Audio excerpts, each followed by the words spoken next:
How about those special effects? That spaceship flew over, I thought I was getting a brush cut.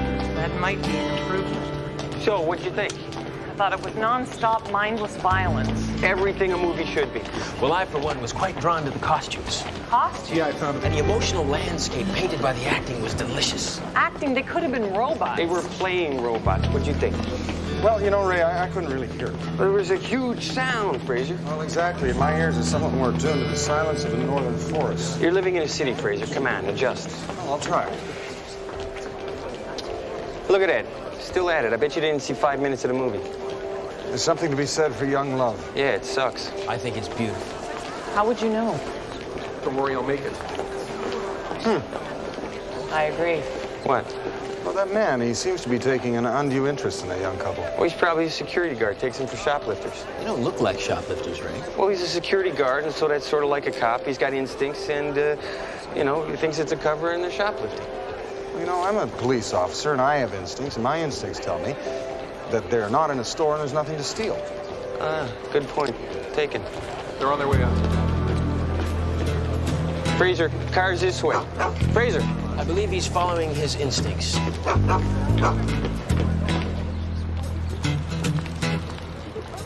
They're outside, let's go.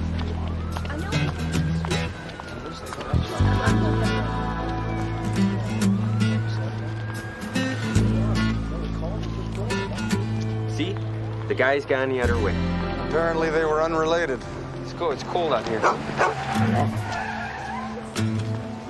Ray! In the car. Let's go. Leave me! Hey, leave her alone! Jamie! Jamie! Jamie! Eloise!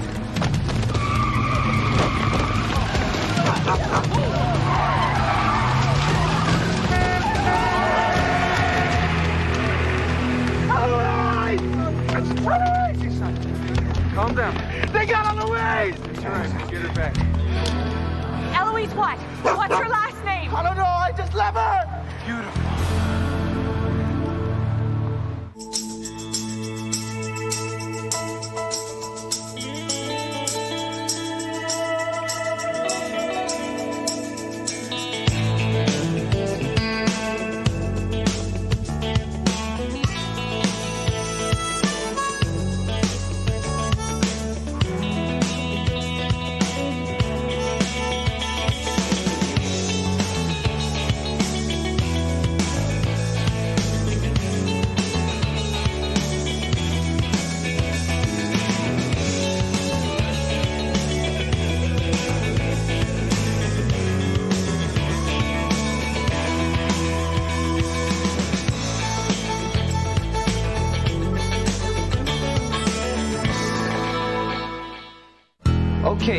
Okay, you love her, but you don't know her last name. How does that work?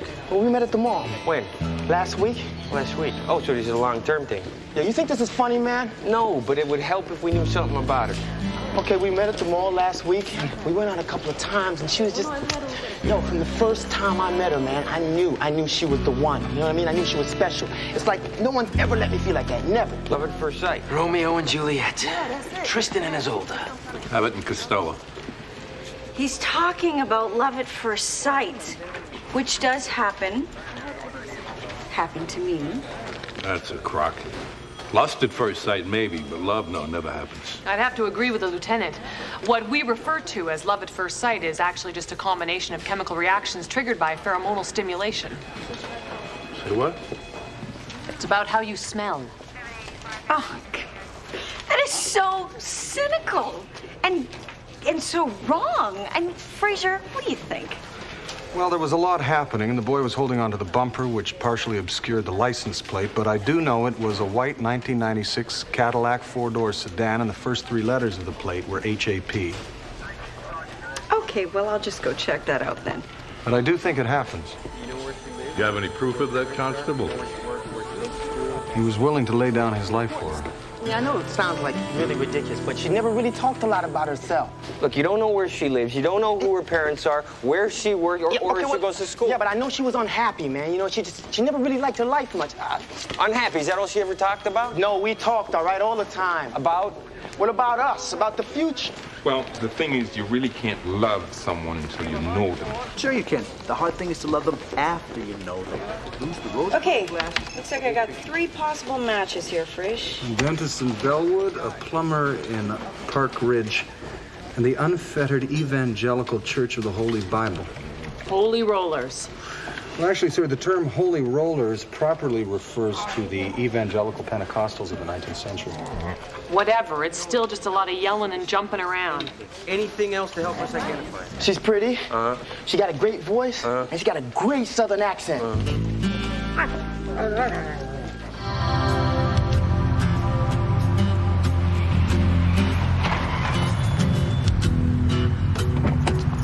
There's the car.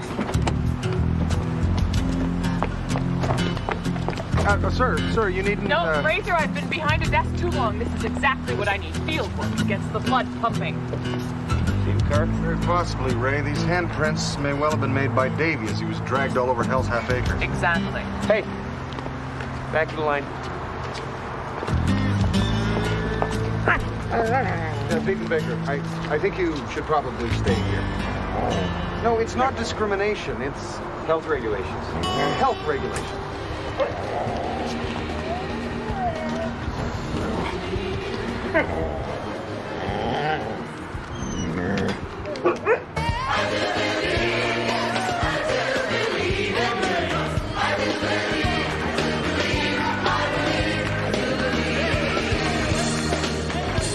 It's a very interesting example of ecclesiastical architecture. Inspector, are you all right? I don't know. I feel kind of tingly. Tingly, sir. Flushed.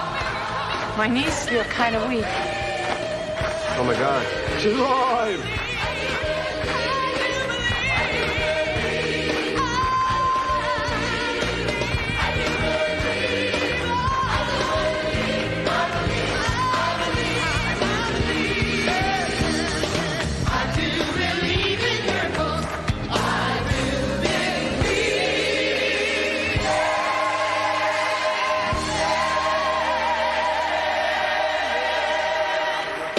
Thank you. That was beautiful. A special thank you to our guest. We always have a place here for another beautiful voice.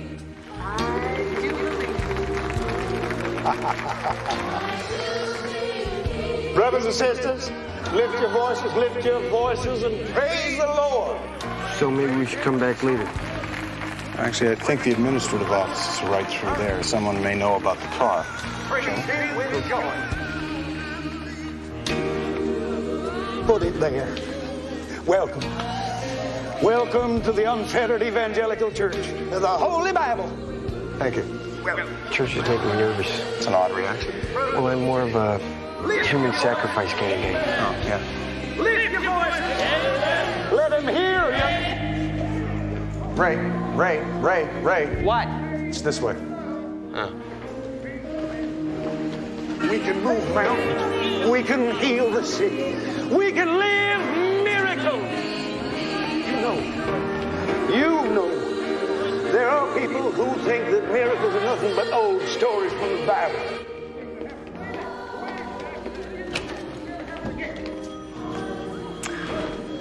God bless you. Well, thank him kindly. Well, we can always use more volunteers. My dad said never volunteer for nothing. Chicago PD. Miracles are proof of His love and charity. Oh, I am sorry.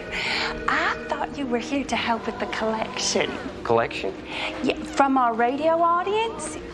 They like to contribute to the ministry, so we have phone volunteers to help take those donations.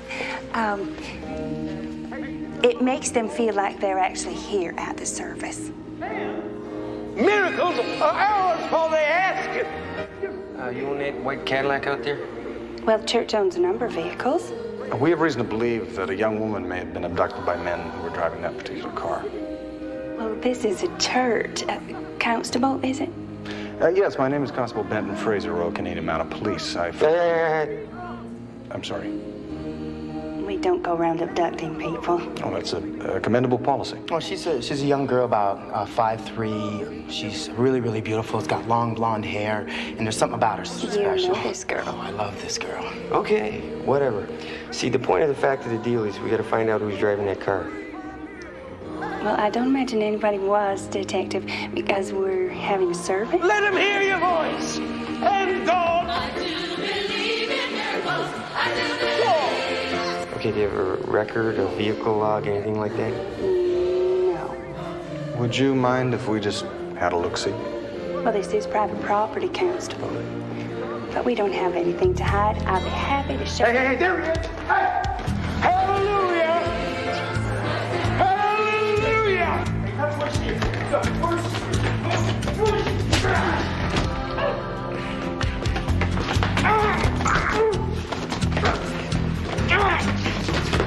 PD.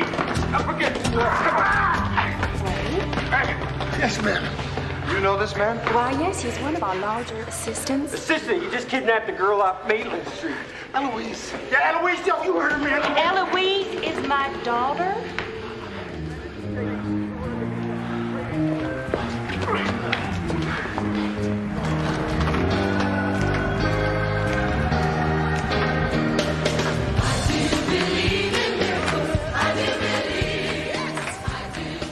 Blessed by the Lord. She can perform miracles.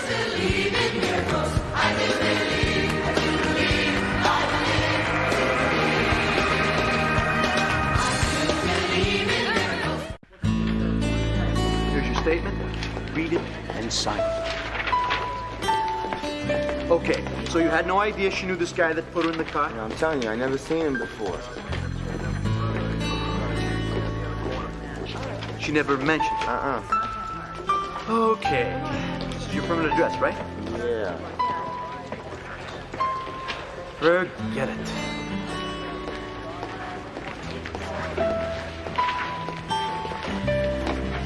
All right, let me get this straight. The guy. Addie. His name's Addie. Okay, Addie. When Addie put you in the car, it was of your own free will. I wanted to stay with Davy, but it was time for the service. He came to get me. It's his job.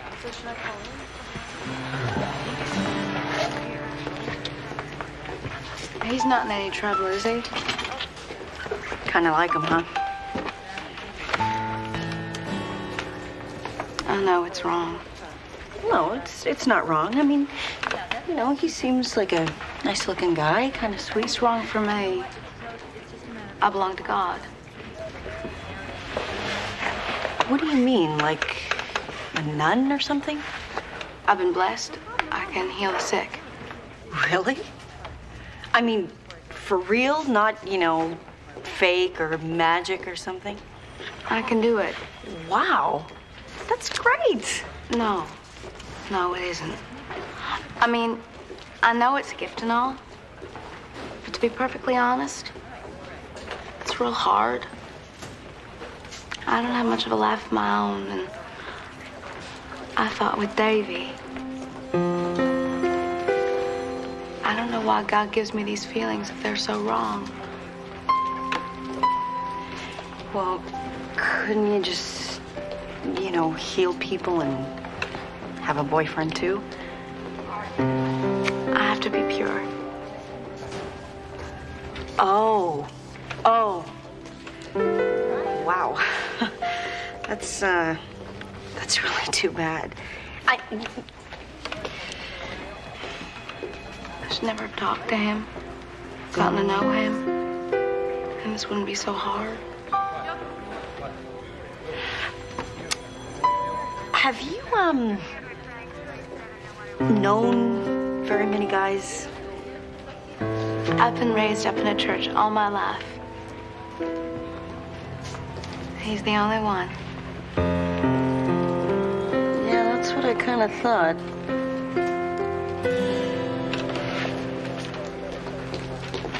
She confirms his story. That's good. So, you can let us all go now, Lieutenant? Yeah. take him outside and finish the paperwork. You're lucky we don't sue you for false arrest. I saw him grab your daughter, Reverend, and he did not do it in a very friendly manner. Well, Eddie takes his responsibility very seriously. Perhaps a little too seriously. You might want to speak to him about that. Eloise is a headstrong young girl who needs a firm hand. Kids in the washroom, let's go get a coffee. Can you believe this? I was just talking to the guy at the radio station that run the church service. Did you know that they get over 1 million listeners every week? The Filtered Church of the Holy Bible gets 1 million listeners? Unfettered. Unfettered, unfiltered, whatever. 1 million listeners. Each one of those guys phones in for $1. That's $1 million a week. That's a scam. Not everyone is going to phone in, though. Hey, they're not going to be listening if they're not going to phone in. Not necessarily. You watch PBS? Yeah. They never get phone-ins. Addie's a known felon. 3 assault convictions in Mississippi. A long time ago, Detective. Addie has been with us from the very beginning of our ministry. One of our first converts. Sometimes lost sheep make the most fervent believers. And sometimes people who like to hit, they just like to hit. Okay, let's say half of them phone in, right? Just for $2. That's still $1 million. If half each give, what, $10? That's $5 million. That's not bad. See, religion is the way to go. Go. Yeah, think about it. You and I are going to be cops forever, you know. Listen, we can make people feel good about themselves, cure a few hemorrhoids, make a few bucks. Everybody's going to be happy. What are you trying to start a religion now? Yeah, it's like country music. How hard can it be? Whatever happened to that comedy club idea we had? This is easier. There goes my man. Comedy, religion. That kid should not have been within 100 miles of Eloise. Davey was doing nothing wrong. Your man had no right to assault him, Reverend. Being this is a family thing and a bit of a misunderstanding, we'll let it go for now. But tell your man to keep his fist in his pocket next time. Yeah, we will do that. You tell that boy to stay away from Eloise. Oh, nice. It's not uncommon for parents to be protective of their daughter. Especially when she's a miracle meal ticket. Eloise. Hey, Davey. Eloise, we can go now.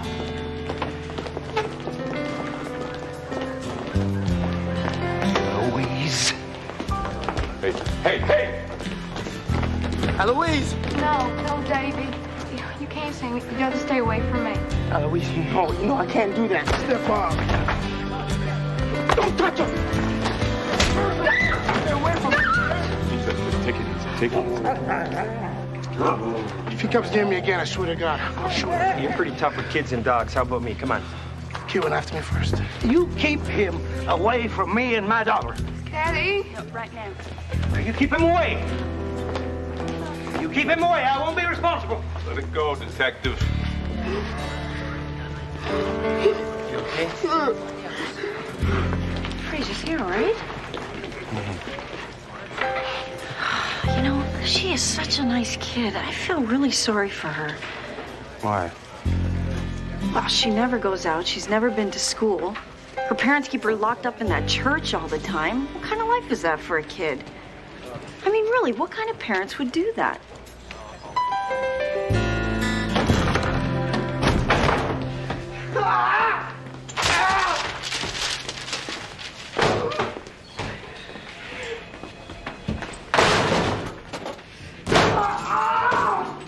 You finished? Are you done?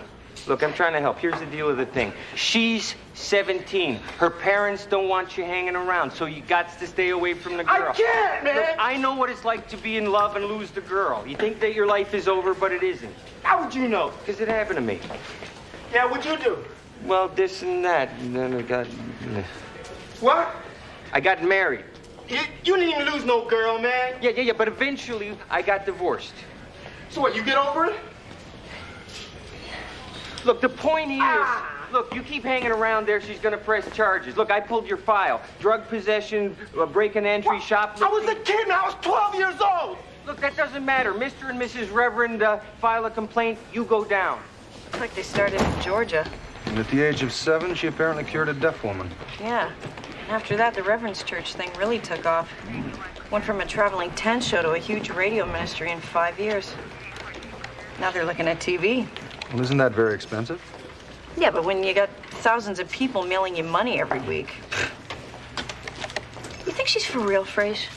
Well, a number of people seem to believe she is. Doesn't matter. Let's go, Fraser. Where are we going, Ray? Follow the kid. Why? He didn't do anything. Preventative policing. He's gonna go see the girl. We're gonna stop him. Preventative policing? Can you do that? It might be a violation of his rights. What the hell with his rights? He's gonna do something stupid. Nobody has the right to do something stupid. Well, except, well... He doesn't mean that, Francesca. Thank you kindly.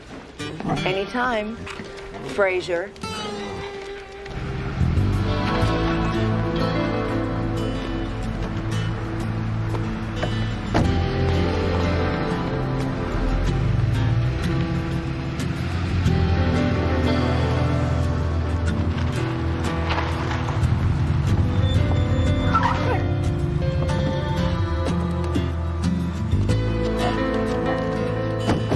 He's not coming, is he? Well, it's after hours, Ray.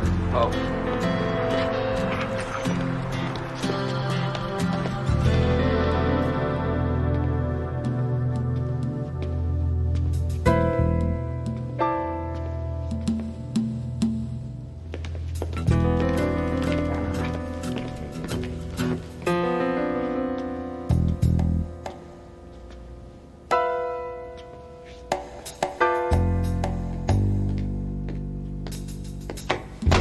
Let me go. Just try. Come on, stay back. Not first. Oh, no. I told you to stay away. He killed him. No! Boy, kill Daddy. No! No! No, Candy!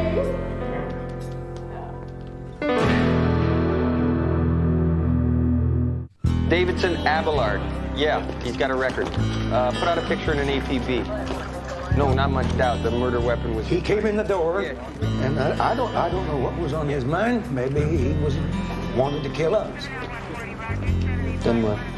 I just He can't had this believe it. terrible look in his I mean, Eddie has been with us from the very beginning. He is as much a part of the ministry as any of us.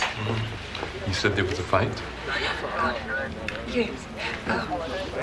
That boy was lurking in the doorway, and then Eddie grabbed him, and they came into the room fighting, and that boy stabbed him and ran.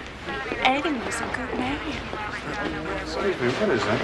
A newspaper clipping. Dead guy had it in his wallet. It's a funeral notice from Arkansas. Probably his parents or something. Thank you kindly. Oh, I'm terribly sorry, but I believe he recognizes you from outside the theater. I don't think so. Yes, I believe you were carrying a walkie-talkie. You were following Eloise. Yeah, I look out for her. I see, along with this gentleman. Yeah, that's right. And are weapons necessary in your line of work? She's very important to the church, and it's our job to protect her. Eloise, go to your room. We're licensed and registered. Boy. I see. Will you excuse me? And, Eddie, pull back. And, boy stabbed him in the back, cut and run. Excuse me? Hang on a sec. I gotta ask you a couple questions. What were you doing? Nothing. It all happened so fast I couldn't even move. Come in.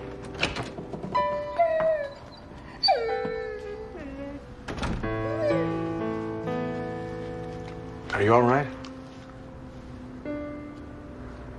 Davy was always so gentle. So nice to me. He just couldn't kill anybody. He couldn't. But your parents saw it happen. I know. But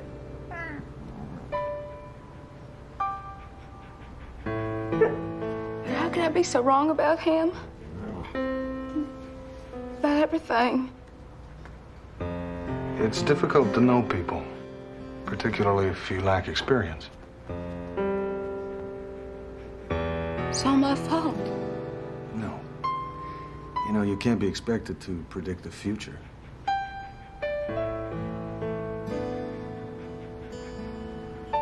Davy will come back. I know that. He'll want to see me. He'll get into trouble with Elliot and Sandy. And they're the men who look after you. They're okay. They're like Addie. Former criminals. Lost sheep.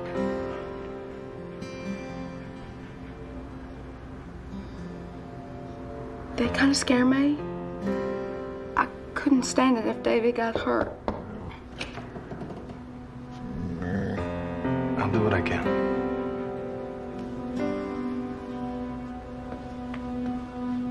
Good day.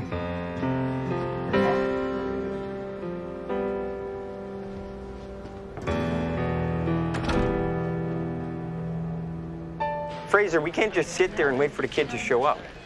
Well, she does have a point, Ray. He's powerfully drawn to her. Yeah, well, he's in love. I get that. Well, I assume that you don't want Davy to be hurt. I don't want anybody to get hurt, but he stuck a knife in somebody and we gotta catch him. Well, when you're hunting, Ray, the best policy oftentimes is to wait for the game to come to you. Well, that's great, but this isn't a criminal drive-through. We gotta go out and get him. Anything about the family? Yeah, his parents are dead, his aunt and uncle haven't seen him in 3 months, and he lives on his own. They got any idea where he might be? Nope, they didn't seem that close. How about where he worked? Works for a shipping company downtown. Everyone says he's a loner, stays to himself. His boss says he's a good employee, though. Never any trouble. Francesca, any known associates? Known associate. One Jimmy Lewis. They got busted together 4 years ago. Okay, so we just gotta find Lewis, shake him down and see what he knows. Yeah, well, it won't be hard to find him. He's been in Joliet for the last year. Hey, do you know anything about this?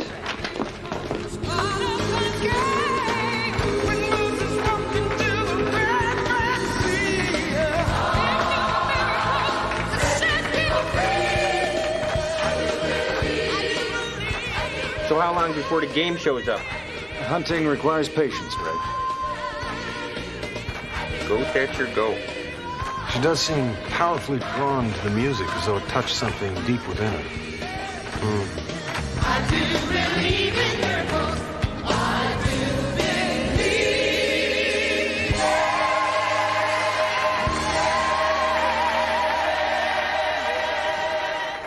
Pray that God's Spirit will come down and bless us today. Pray that through His grace we will see a miracle done. Ellen has not walked in 10 years. Her doctors have done everything they can for her, but they have failed. Only a miracle can take her out of that wheelchair. Pray for a miracle. Pray for the bountiful mercy of the Lord God our Father.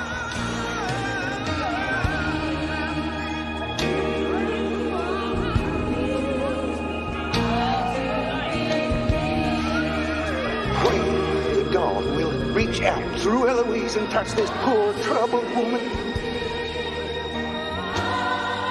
Get up, Ellen. Get up and walk. Oh, praise the Lord.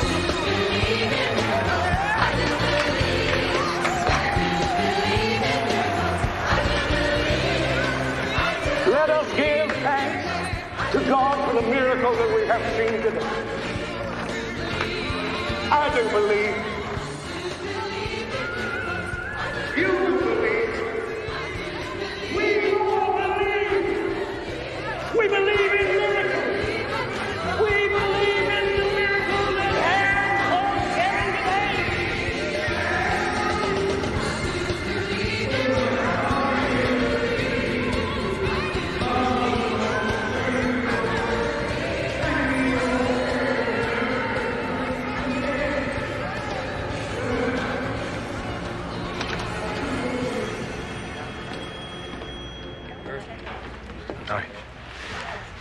It was very inspiring. And these are all of you. Mom and Daddy got more pictures of me than you can shake a stick at. No baby pictures. My mom had pictures of me when I was a week old.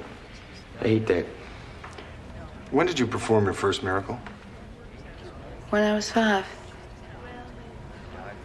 I saw God. You saw God? He came to me in a fire. Must have been very exciting.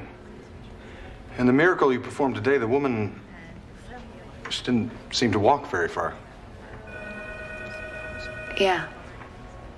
And she was real excited. Maybe she can even walk a little. Probably doesn't usually. But what with all the fuss and wanting to be cured and all. So she may have been able to take a few steps. It was a fake. Or maybe there was no way she could have gotten out of that chair. No way she could even move her legs. That was a real miracle. Is that what you believe? When I was 5, I touched a blind woman and she regained her sight. That's true. They've always told me that. I've made deaf people hear. I've stopped cancers from growing. I've done that. But I don't know why it happens or when it's gonna happen. And it sure doesn't happen once a day and twice on Sundays. So some of the miracles are not quite so miraculous. You know much about Babe Ruth? The chocolate bar? No, the baseball player. He only hit 59 home runs in a 162 game season. That's not even one home run every 2 games. You think I can do better than that? You think miracles are easier than home runs? Dad says we have to do it to keep the ministry going. To keep the cash flow going. To keep the faith alive. Money's a means to an end. Make my daughter's gift available to the world. Eloise, you go to your room. Yes, sir.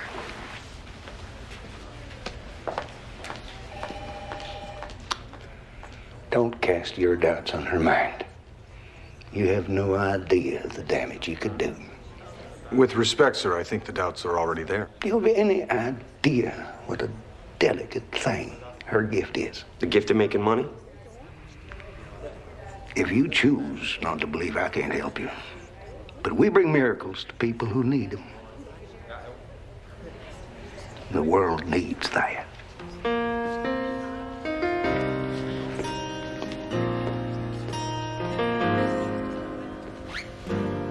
Is that guy for real? Interesting to find out.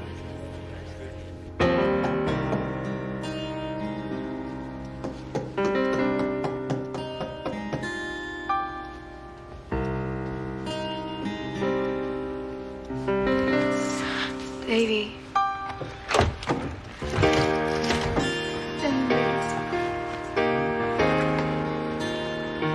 Thank you kindly, Francesca. And anything else you find out would be greatly appreciated. Now what with the hunting? I think perhaps a little tracking's in order, Ray. Tracking? This is a high-top cross trainer with a full-court press tread. Uh-huh. It's a kind of running shoe, the kind that Davy was wearing. Well, he was here last night. Well, true enough. But this track wasn't here when we went into the church. I would have noticed it. You would have noticed it. There's thousands of tracks here. That's a very distinctive tread. You can tell what he had for breakfast? No, in order to do that, I'd have to pick through his stool. It's disgusting, Fraser.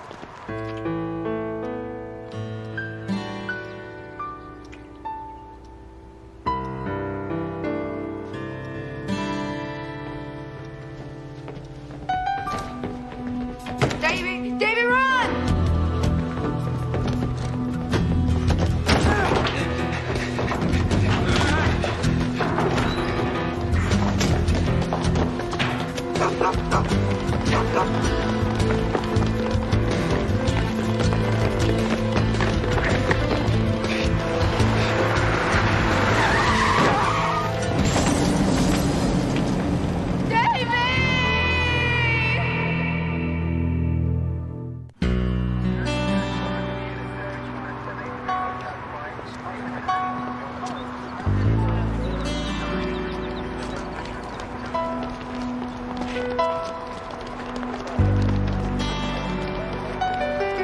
Eloise, come on. I'll go with him. No, I forbid it. I'm going. Maybe I can help him. He's a murderer, Eloise. He's innocent, I know it. You know nothing. Nothing about life, nothing about the world, nothing about that boy. Leave him be. If anything, he's lost shape. I know what about those. Can't hurt her now, Reverend Barrow, and she may be able to help. Then I'll go too. No. You've done enough. Maybe it would be better if you gave her some time alone. I'll go along with her, Reverend. Would you, my dear? Make sure she comes to no harm.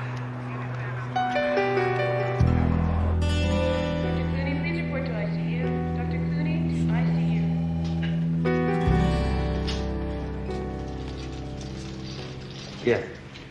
Franny finally got a hold of the aunt and uncle. They're not coming. But they wouldn't mind if we were to call and let him know how he's doing.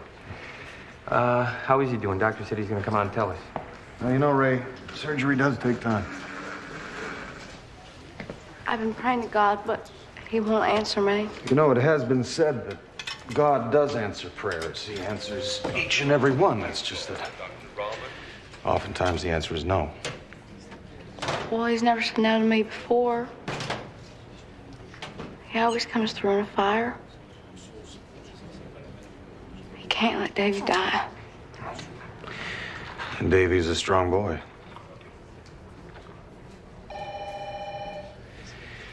Eloise, you said that Davy was innocent. He didn't stab Eddie. They were fighting for the knife. He dropped it and he ran. And you know this because... He told me. I see. No, you don't. You think he lied, but he didn't. He would never lie to me.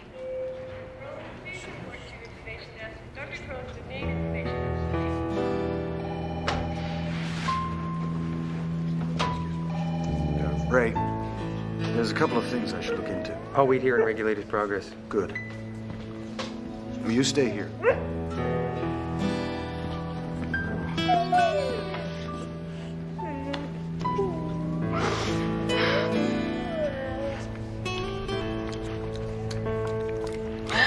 Okay, I got everything starting from the big miracle at age 7. So odd. Eloise said the first miracle occurred when she was 5. Well, who remembers what happened when they were 5? I don't even remember what happened when I was 17. Well, except for one thing. But anyway. Well, it was a miracle, Francesca. Yes, it was.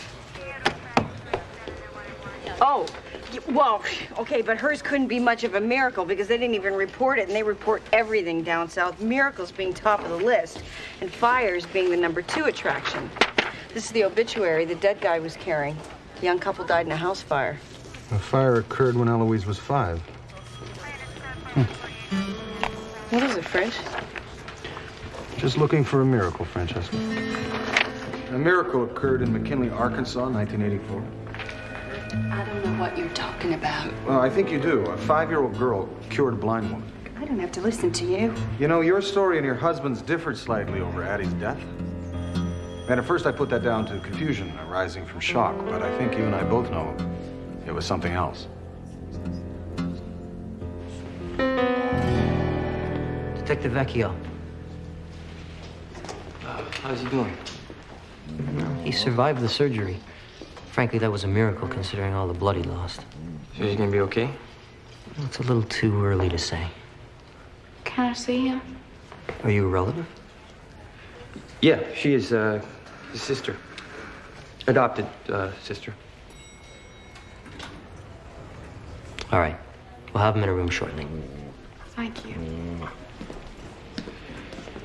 You gonna be okay? Yes. Can he stay?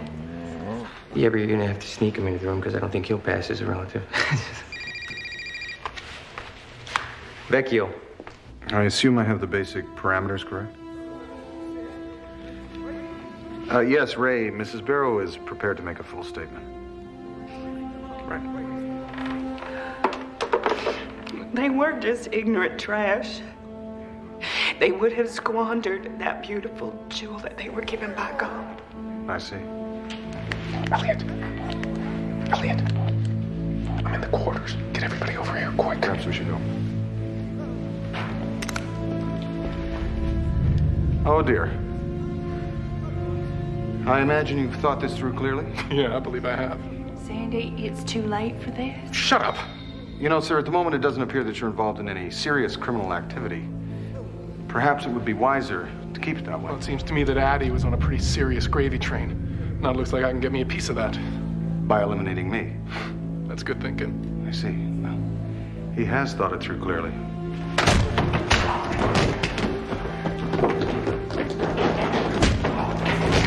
Get him!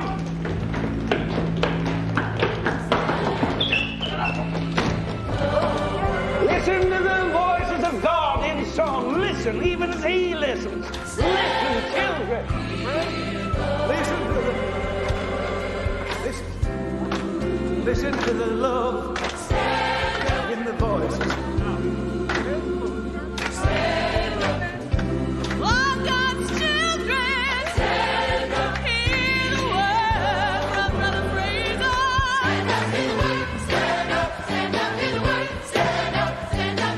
What do you think you're doing? Not really sure. Tell them a story, son. You know how to do that. May I? Ladies and gentlemen, Brother Albert, I'd like to tell you a simple story. Well, a not so simple story, actually. It's a story about sin. Sin is good. My son. The sin of greed.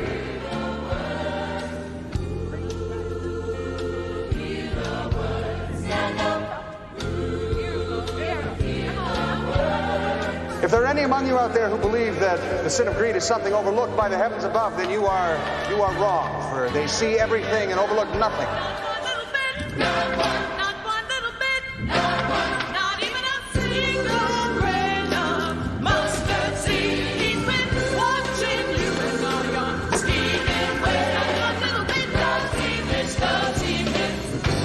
Now repent.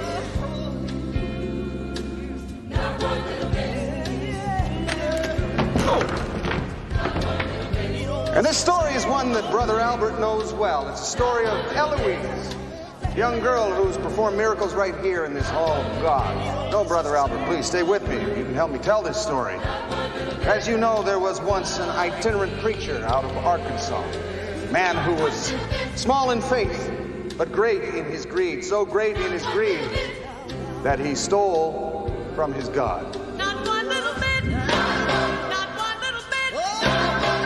One day he met a 5-year-old girl named Marcy Davenport who could make the blind to see. And this man realized he could exploit her gift, that he could profit from it, so he did the unthinkable. He stole her.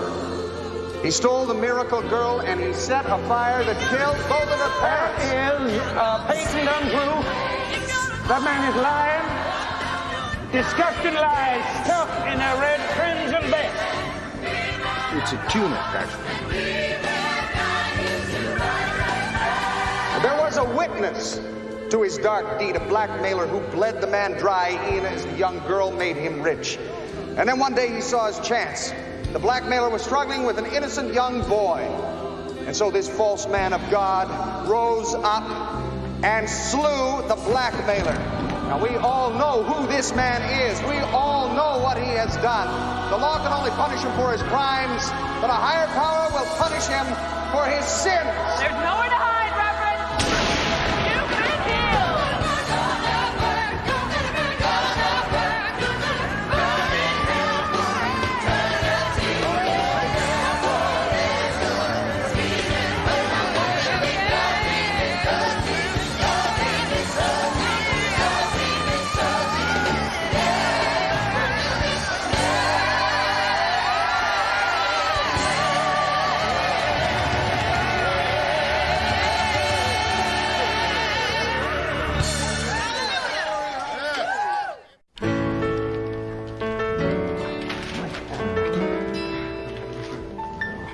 He's really made a miraculous recovery. Really?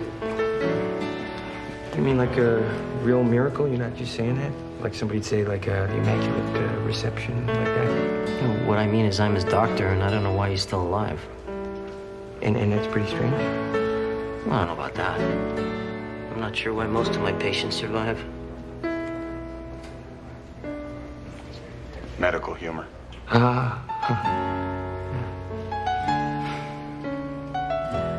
Guys, they seem to have quite an unusual brother and sister relationship.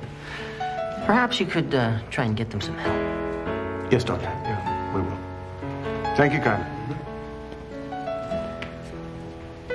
So is she for real with this miracle thing? She believes she is. The events in the past, it's hard to say. What about him? Is she safe? Possibly. He might have recovered anyway, but she did give him a reason to live. That's important. Young love. Cute, but it won't last. Might. Never. It's possible. No. Occasionally. Not on my planet.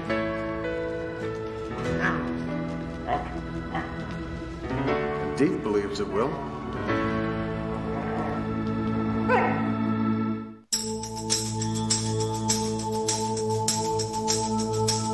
High winds, northern sky will carry you away. You know you have to leave here. You wish that you could stay. Sworn directions on this map, but you're only going one way.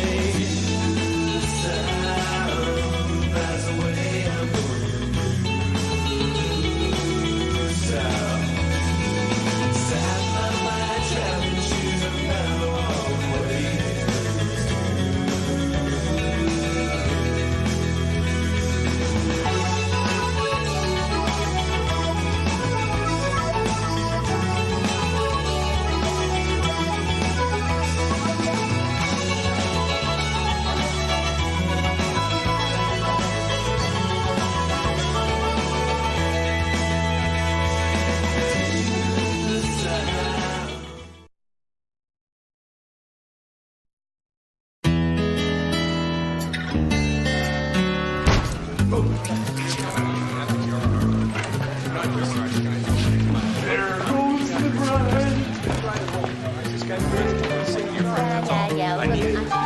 Excuse me.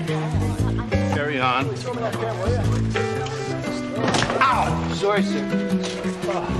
Is Vecchio back yet? He wouldn't go. I told you to take him to the hospital. He wouldn't go. What's that? What's what? Your eye. I took a puck. What happened to your thumb? Never mind. Sir, they got him. Kuzma, they got him. Yeah! All right, yeah. Okay. They got Kuzma. He was bringing him in now.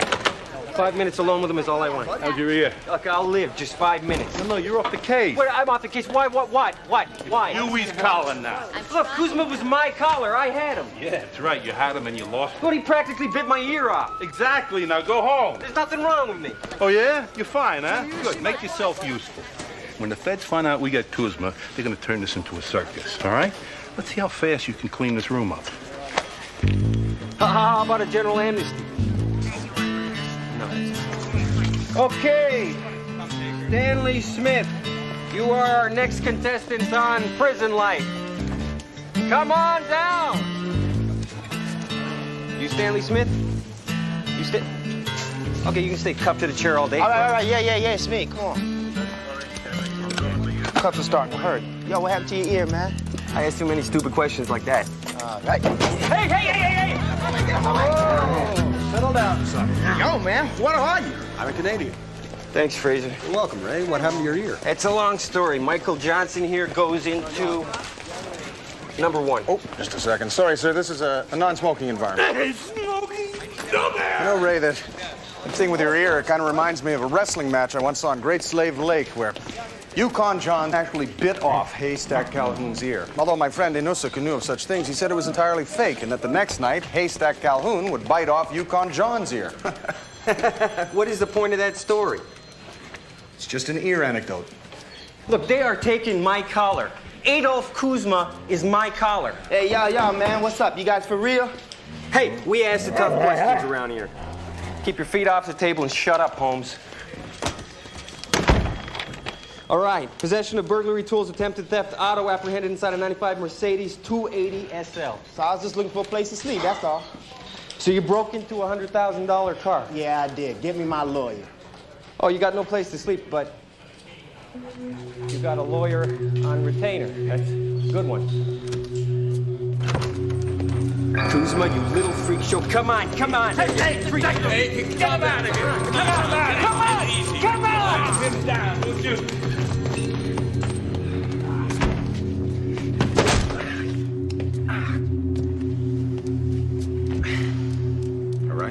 Yeah. Jeez, like a zoo up in here.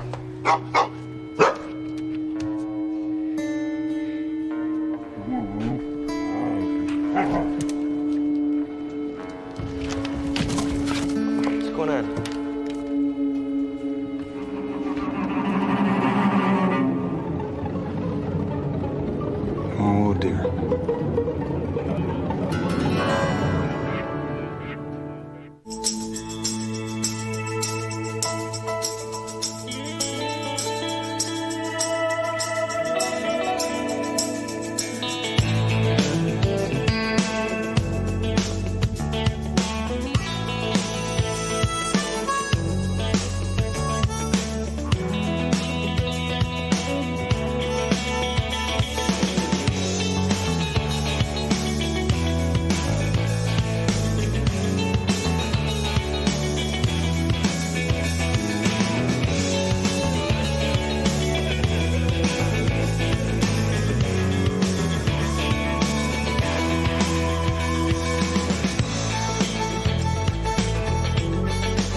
Careful, Ray. Careful.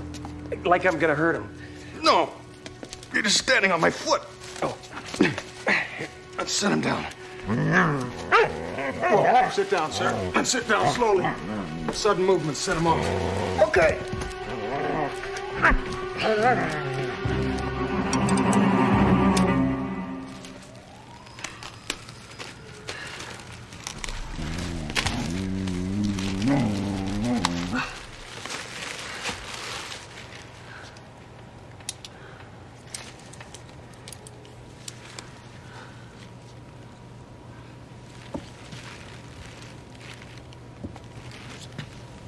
You know the guy?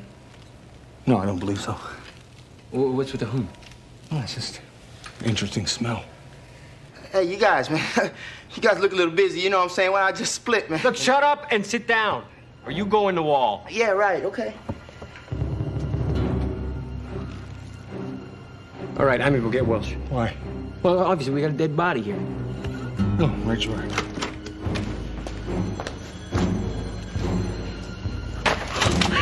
God! Oh my God, he killed him! Oh my God! Give me 5 minutes. Hey, listen, man. I know my rights, all right? I ain't got to stay in no room with no dead guy. No, you don't. We can take you down to the cage and you can stay with the skinheads, the crackheads, and the bikers who are dusty. You prefer that? All right. I'm cool. You cool? Yeah, I'll stay. Well, that's nice. His name is Guy Rank, and he's from the neighborhood.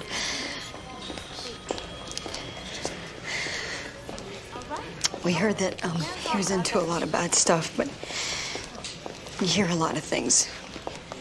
He was okay. He was kind of funny, actually. He used to do these impressions of, Mr. Frank Sinatra and stuff. Anyway, one night he asked me out for a drink. I thought we were going out for a drink. But I guess he thought we were going out for a drink. We got outside the house and I could handle him at first because, he wouldn't keep his hands off me, but then he really started to hurt me. And that's when Ray came outside. He just went crazy.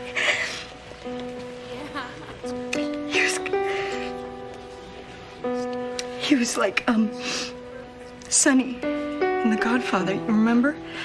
When Sonny found out that his sister Connie was being beaten up by Carlo. Ray was just like that.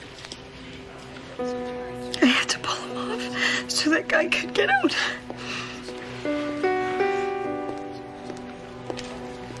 Anyway, after that, he was just waiting for Guy to make a mistake. And when he found out that he was shaking down some of the local merchants, he hauled them in. And you think Ray killed him? What makes you think that?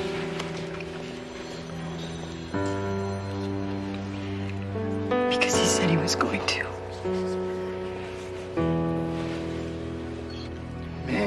Man, what is that smell?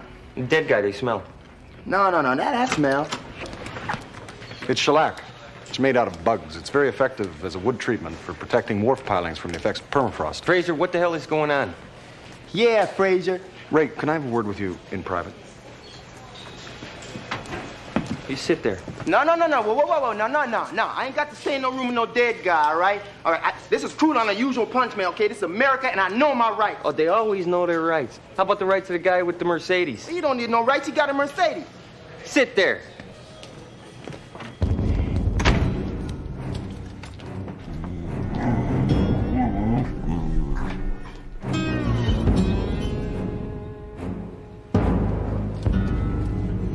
Look, I didn't kill the guy. The real Ray Vecchio killed the guy. No, I didn't say he killed him. I said he is a suspect. We'll pass it over to Internal Affairs and let them sort it out. No, I'm afraid I can't do that, Ray, because if Internal Affairs investigates that... Ray.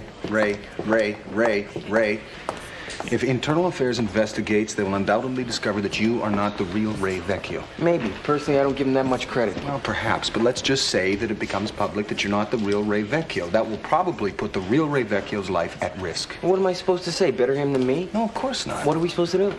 I am suggesting that we don't report the body. Oh, Fraser, you were talking about suppressing the No. Delaying reporting the body to give us enough time to find the real killer. You're not playing with a full muckluck, Fraser. How long do you think we can keep a dead body hidden in a police station? Well, if you can hang on to that room at least until the end of your shift. Oh, a little coffee break? Oh, no, sir. No. We're just strategizing. I need that room. Look, the kids are starting to open up, sir. Oh, good. I'll wait till the movie comes out. Get rid of them.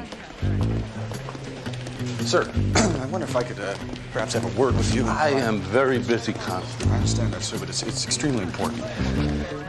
What is it? Well, sir, I have a hypothetical question. Oh, great. Hypothetical and important. Well, some questions can be both. All right.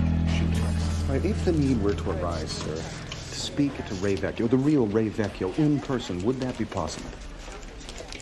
If Ray Vecchio's mother were on a deathbed, and her last dying wish was to see her son's face again, hear his voice just one last time, I would send the new Ray Vecchio. Does that answer your question? Yes, sir. What happened to your thumb? Never mind. Okay,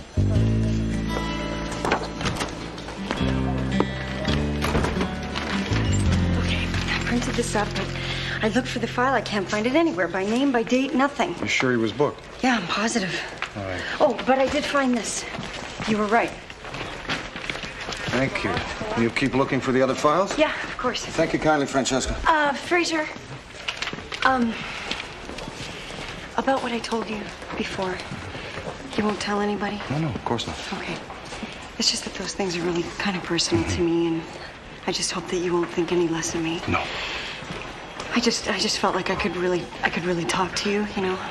I don't know. I guess I thought talking to a Mountie from Canada is kind of like talking to a priest. Well, no, not exactly. I mean, not that I think of you as a priest, because, you know, I don't. I think of you as a man. Huh. Not that priests aren't men. It's just that priests can't do certain things. Well, not necessarily. You know, there was a Father Macaulay of Fort Assiniboine, and he once tracked a cougar for 5 weeks over 300 miles. No, Fraser, no. Those aren't exactly the things that I'm referring to. Oh, I see. Right. Excuse me. Fraser. Yes. Is my brother gonna be okay? Oh, yes. Sure. Yeah.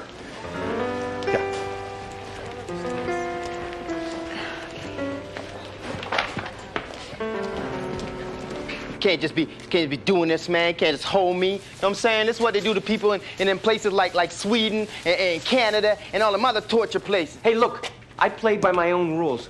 Kind of a wild card, kind of kooky. Now, you want to help me? Right? Ain't got to shout. Man. Woo! How long do you think you've been like this? 92 days. How would you know that? There was electrical work done in here 92 days ago. That's when the wall went up. So somebody killed him, shellacked him so he wouldn't rot, and then stuck him in a wall. Surprisingly effective. He looks almost as good as new. Hey! Oh! How, do you get a file on him? No, that's what's intriguing. There are no files. So Vecchio had him destroyed? Ray Vecchio didn't do this. How can you be so sure? Because the plastic was sucked into the man's mouth and his throat. That means he was alive when they put him in the wall. Oh, man. Ray Vecchio's not capable of an act so monstrous, so heinous, so repulsive, so repugnant to the human condition. So, can I borrow your car? Why? Well, in the absence of any other leads, and time being the factor that it is, I think it expedient that I have a chat with a Mr. DiNardo. Who? He owns the company that did the drywalling. Take a shortcut. I don't know how long I can keep this room. Understood. Oh, it's, Brake, gas, brake, gas. Careful. Oh, that's just one of my fellow officers interviewing a suspect. All right, let's try this again. Were you the shooter? Were you on Alcorn Street when the cop was shot? How long do you cook a 14-pound turkey? Hold on. Ask him a question. Any question. Your name Kuzma? General Adolf Kuzma of the American Patriots Army? Ah, nice try, scumbag, but I'm not gonna make you look better for the feds. You and your psycho army, you think you can go around blowing up banks and shooting cops, huh? Think our laws don't apply to you? Well, you better thank God for those laws. It's the only thing keeping you alive. Nice face. Tell me something. 5 weeks ago, the feds had you surrounded at Diamondback Ridge, but you escaped. It was a miracle, huh? What, you make a deal with the feds, huh? You think they're gonna waltz in here and save you? I got news for you. You killed a Chicago cop. You're not gonna leave here ever. Not till they put a needle in your arm. He might enjoy that, sir. There. Don't clean him up. Just keep asking him questions. Huey.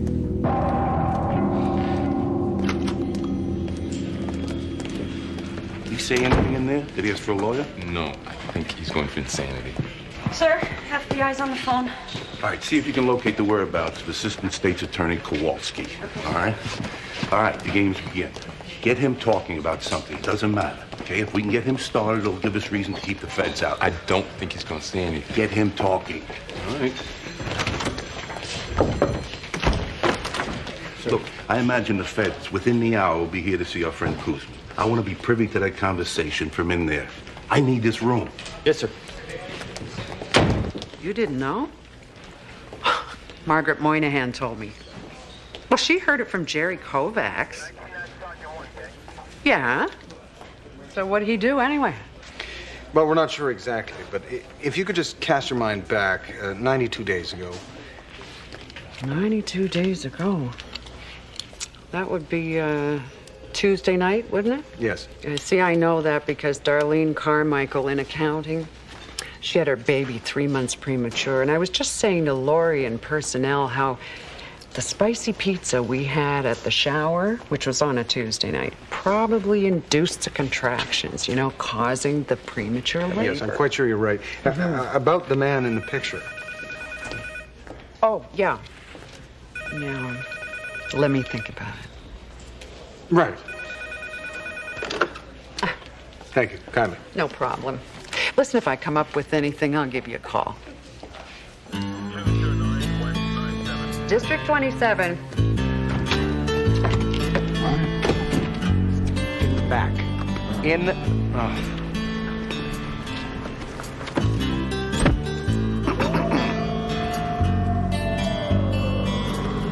You're getting rooked in, son. Look, I know what you're thinking. Ordinarily, I would agree, but these are very special circumstances. Well, they always are, but concealing evidence in a murder investigation. I thought I taught you how to uphold the law. And I will. When? Later today. You've got to live by the principles you protect.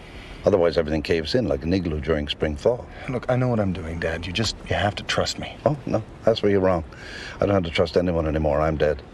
But you've got to trust yourself. One step in the wrong direction and it snowballs. Next thing, you'll be lying to cover your tracks. And when cops are involved in murder, it gets even uglier. I was gunned down by one of our own on my own turf. Now, Ice Cap, do you remember? I remember. I trusted Gerard for the better part of 30 years. It wasn't easy to accept what he had become. Ray didn't kill anybody. If that's true, stay within the law. I don't have any choice.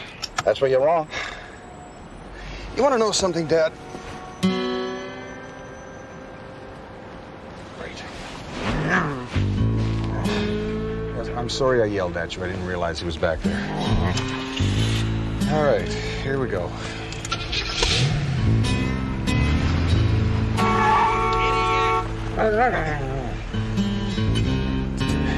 Brake gas. No, gas brake.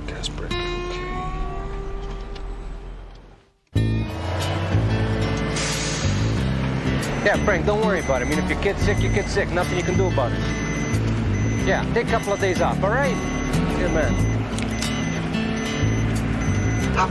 Mel, you want to do me a favor? Man, Joni's kid's sick. You want to send her over a teddy bear or something? Frank's kid is 14. Well, send her something. Okay. Yeah, who are you? Good day. My name is Constable Benton Fraser, Royal Canadian Mounted Police. I first came to Chicago on the trail of the killers. Louis! Louis! si vuole parlare con Fee. Well, it's not really important, sir. What is important is that 3 months ago you did some renovations, drywalling to be exact. Chicago PD, District 27. I wonder if it's possible for me to speak to the men who did that job. You must be joking. I can't remember 3 months ago. I got 18 crews out here today. It's very important, sir. All right, you give me the name of your tailors, I give you the number. Marilyn, listen, pull out a file. Chicago PD about 3 months ago. Is there a problem with something? I mean, I got no calls. Nobody's complained or anything. No, it's strictly routine, sir. Do you, by any chance, recognize this man? Why, is he one of the guys? Tell you the truth, I don't recognize anybody who works for me, my friend. There we go. It's nice, huh? Here we are. Tom Harvey was the foreman. The crew he never listed. A lot of times we pick up guys at the local hostels, give them a day's work, hod carriers and such. Puts a little money in their pocket, you know what I mean? Well, do you know where I could contact this Mr. Harvey? Had to let him go. And last I remember, it was one of those flop houses over in Diversey. And he's probably long gone by now. Anyway, Marilyn will give you the address if you want. I gotta get back and get that dog out of here. Lou! You don't understand English. In the office. Yeah, I heard what the man said, Ray. Yeah, you need me. Now I want to make a new deal. Here's the deal. You give me the day, I give you the rest of your life. Well, you make me walk, man? I don't kill you. Hi. I'm not gonna come in if that's okay. Where is he? Behind the door. Okay.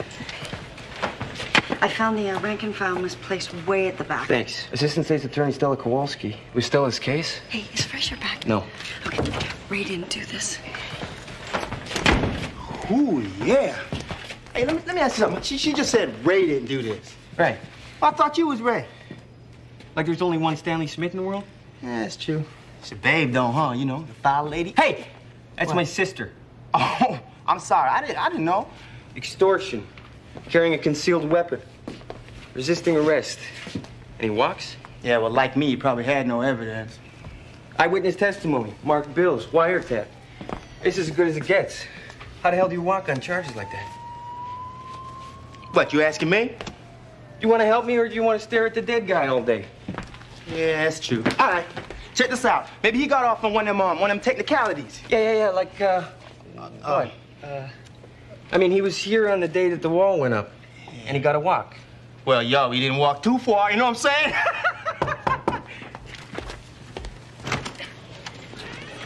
Ray, I was looking for Lieutenant Welsh. What happened to your ear? Nothing. You're here for Kuzma? Yeah. That was my collar. Well, I heard it was Huey's. Oh, my God, what is that smell? Hey, how you doing? We haven't been introduced. My name is Stanley Smith. I'll be working on the case with Ray here. Detective Smith? Yeah. Sit down. Okay, I'll be over here. See you later, Ray. Stella? I'm working. This is about work. Remember a few months ago you handled a case with a guy named Guy Rankin? Vecchio and Huey were the arresting officers. Extortion, concealed weapon, and the guy walked. You remember anything about that? This is nice. Yeah, I do. They failed to read him his rights. Vecchio and Huey screwed up on the Miranda? You believe that? All I know is Rankin said they didn't read him his rights, and they agreed with him, so he walked. Maybe the fact that Ray Vecchio used his face for a punching bag had something to do with it. I don't know. I gotta go. Of all the Great Lakes. Hey, yo, what's up, Scout? What do you think your dad's Oh, saying, man. okay? Just joking around. Hey, yo, you know that girl, man? She's a babe. What's up? It's my wife. Oh, man, you really know how to pick 'em, huh? My ex-wife. Ooh, I guess you the man get to know around here, huh? God damn you, son of a bitch! Come from behind his back! Bitch broke the job. You've had your chance. I gotta ask you something. Let it go, Vecchio. Get back in there. You watch this door. It's not about the collar. Hey, how can you not remember 3 months ago? You, Vecchio, Guy Rankin, he was released. You forgot to read him his rights. Look, I found the file, Jack. What the hell is the matter with you? You trying to get a job in internal affairs or what? I'm gonna let that pass once. No. Ray Vecchio had some personal thing with Rankin. I didn't know, I didn't ask. So he roughed him up a little. All I know is Rankin walked out of here in one piece. Now, if no one has seen him since, guys like him will miss him. Gentlemen, I don't tell you what to do, and the FBI doesn't. Fraser, the FBI's here and Walsh wants the room. We have to move him. Understood.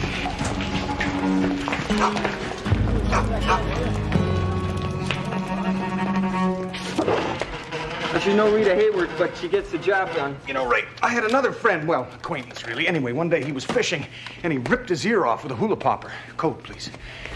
Anyway, he was able to sew it back on with some 8-pound test monofilament. Unfortunately, he sewed it on backwards. And from that day forward, he claims he was dyslexic. What is the point of that story for you? I don't get that. Well, there's nothing to get, Ray. It's just another ear anecdote. Cool. Glasses. Come on. Where the hell did we put them? Well, if you want to hide an apple, you don't put it in a bag full of golf balls. Glasses. Oh, cooler downstairs. Right. Nah, that wasn't part of the deal, man. I'm changing the deal. Oh, yeah, I'm changing the deal, too. Yo, we got a dead guy up in there. Shut up! What you gonna do, man? Hit me? He's got a point, Ray. All right. I'll make you a deal. You help us with him, you walk, no charges. Not good enough. Yeah, but What do you want? I want y'all to deputize me. Come on, let's go. Right. 1, 2, 3. The legs.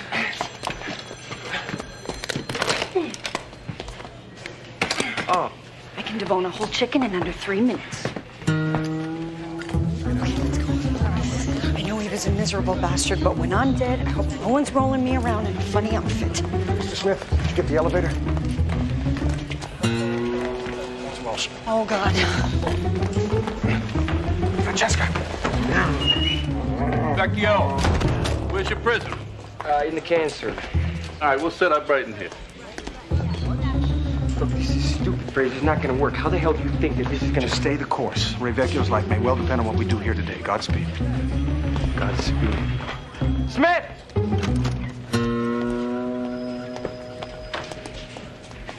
What is this? What, did a bomb go off in here? Move it or lose it. Jessica!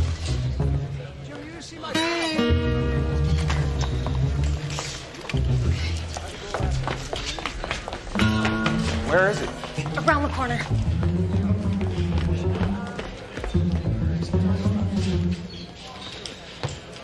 Call for you, Sergeant. Something about giblets? There'll be no parking spot for Nikki at NASA.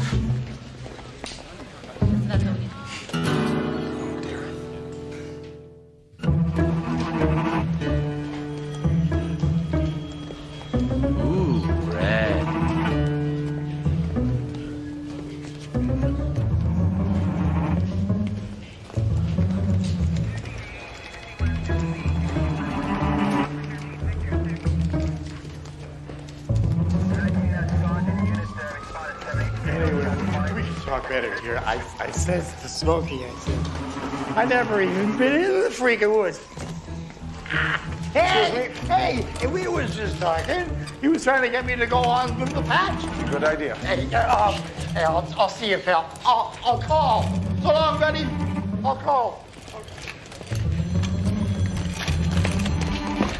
We gotta wait 10 minutes. Feds are in the middle. Man, you see the size of their gun. Hang on for 15 minutes and then call. Okay, I'll call.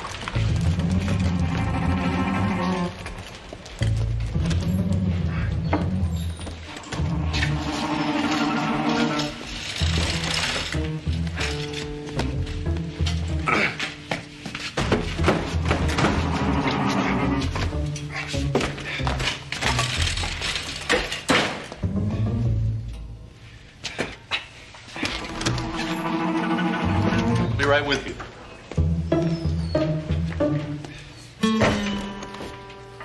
Fraser. Yes, sir. I guess they do these things a little different where you're from, huh? In what sense, sir? Never mind. Sir, I wonder if I could ask you a question. Yeah, be quick. It involves, well, it's a case involving Ray Vecchio, sir. What is it with you and Ray Vecchio today? Well, nothing, sir. And as a matter of fact, this does actually involve the former Ray Vecchio and a man named Guy Rankin.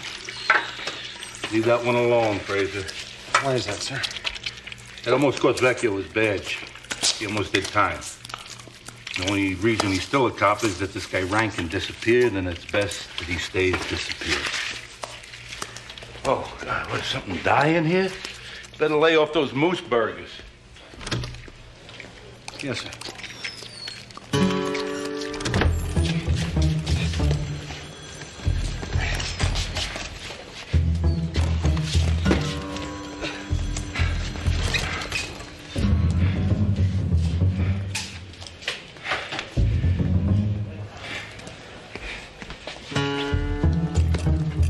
No, Nikki, you're thinking of a capon. Constable Fraser. Oh my God. Yes, Sergeant. Listen, hang on. Listen, I've been thinking about what you asked me earlier. You know, did I see Rankin leaving the station that night? No, that would be the Bantam Rooster. Well, I did. I've been thinking about it, and I did. I definitely saw him leave that night. You're sure it was him? Oh, yes, that's right. That would be the guinea hen.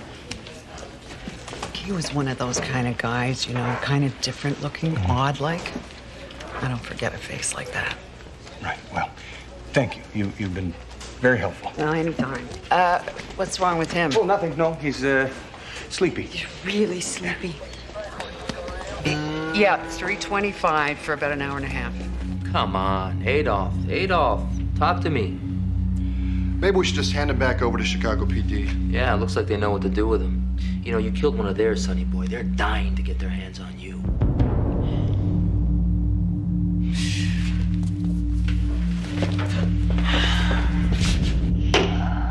You want us to help you, you gotta give us something. All right, now look.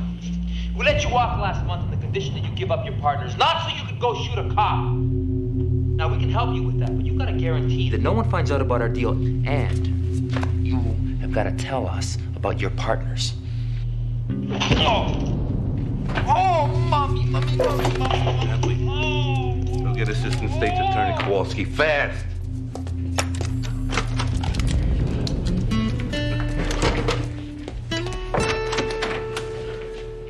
Go. That was the deal.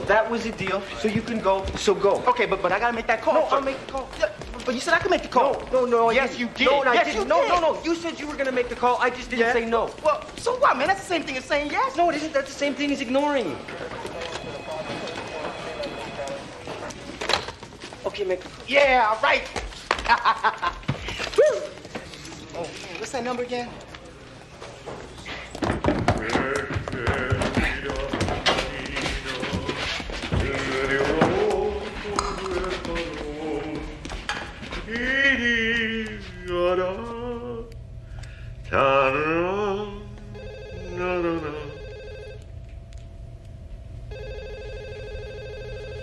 Don't go anywhere. I'll be right back.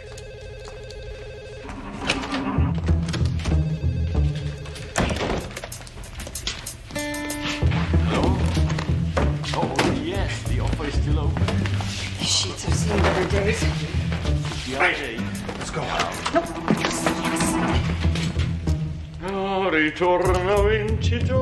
Now you're in a pickle. No, this is just what I need. Well, you don't have to snap at me. Now we proceed with, we continue with the scrapings under the nails of the left hand. These people look dismal. Well, of course, I watch what I eat, do my calisthenics, get plenty of fresh air.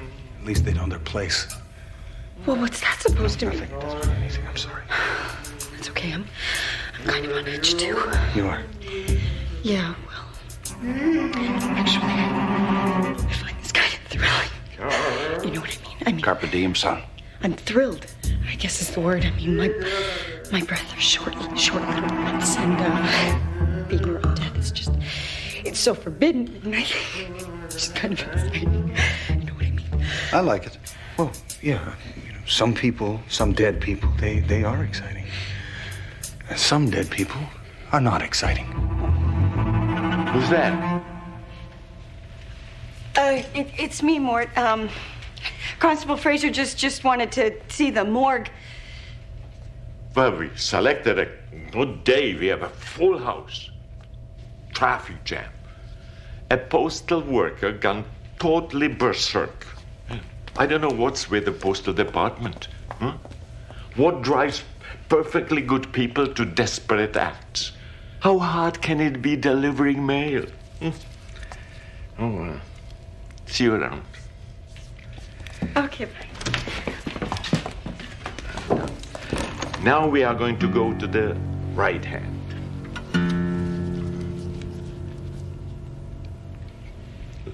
Aspetti, signorina, le dirò con due parole Ta-ri-da-dee, ta-ra-dee. How's your kisser? It's okay. The ink? Okay. Fed still talking to Kuzma? Yeah, listen, the Vecchio thing we were talking about this morning, Vecchio didn't do Rankin.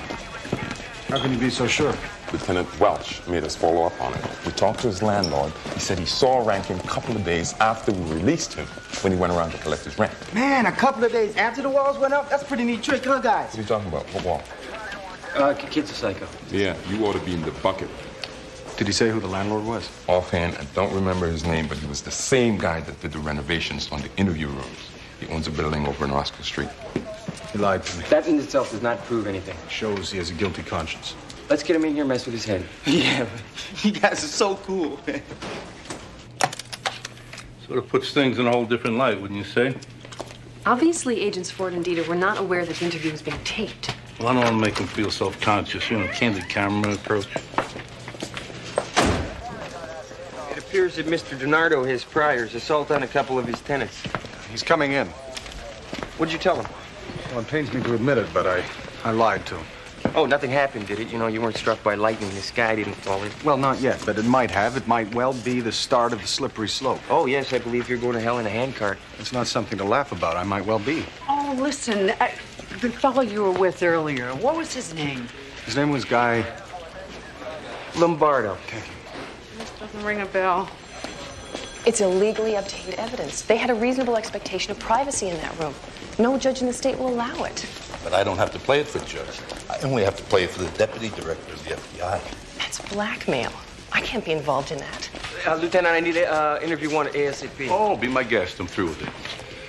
This guy's still here, huh? He doesn't have a home? As a matter of fact, no, sir. I'm going to get our friend. Yeah, I'll go with you.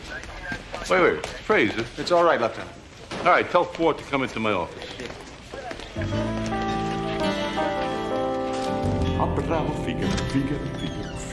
Figaro. You know, I've been thinking about the postal workers. And the problem is they don't get any respect.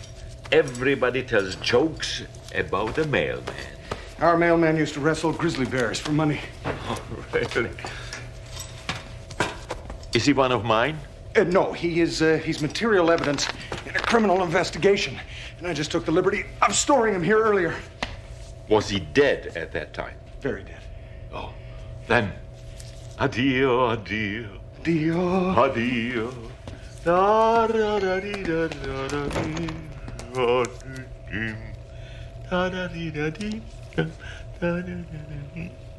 Dead guy running. Dead guy running. Thank you. Dead guy running. Thank you kindly.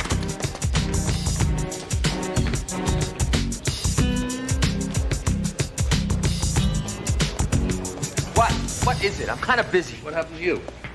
Look, do you want something? Yeah. I want you to leave Kuzma in my jurisdiction. You can have him back when we're finished with him. Say 25 years to life. Look, we've been through this already, all right? Kuzma's a very important witness in an ongoing federal investigation. Now, you got something else because you're wasting my time. Matter of fact, I do.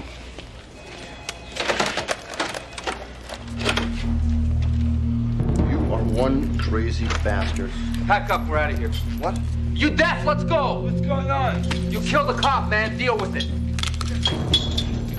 Yeah, it's all yours. You got yourself a real prize. What happened? He bit me! Get the mask!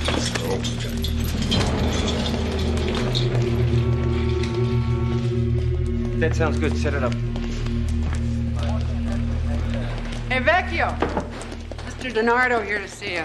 Listen, that Nicky called and that recipe you gave him, it doesn't work in the microwave. It ain't a recipe if you gotta put it in the microwave.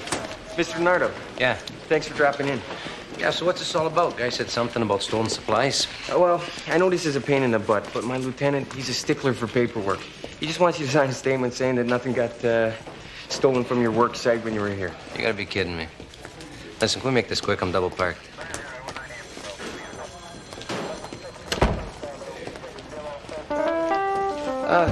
No problem. Follow me. So what happened to your head? Nothing. Was a woman, huh?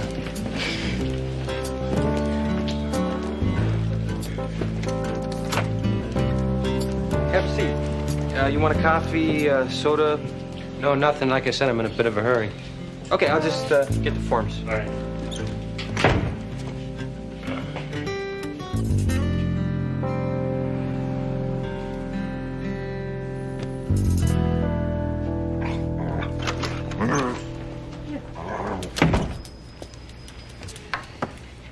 He's checking his nails.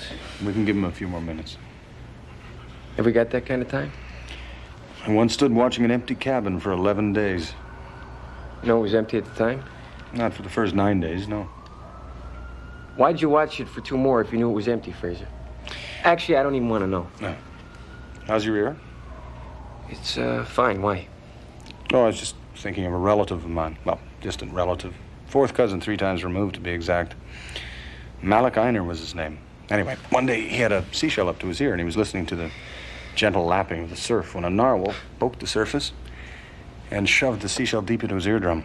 And from that day forward, instead of the gentle lapping of the surf, he had a rushing torrent raging through his cranium. Relatives, huh? Here we go. Go, go, go, go, go. Come on. Close. Come on. Closer. Take a peek. Huh. There. Where's he going? What? Could have sworn. Here we go. Here we go. This is it. Yeah. We got him. There. Lose something? Got a hole in your drywall. Yeah? Yeah. You got a problem, my friend? You got a problem, my friend? Tough guy. Recognize this man? I don't recognize anybody. But under this. Take another look. He said no. I gotta get back to work. This guy leaning on you? Is he affecting your business interests? Was he shaking you down? Perhaps he was involved with your wife. Your daughter, maybe? Leave me alone! God! Good answer.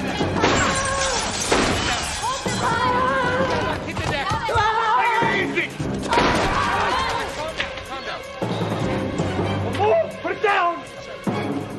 Get back!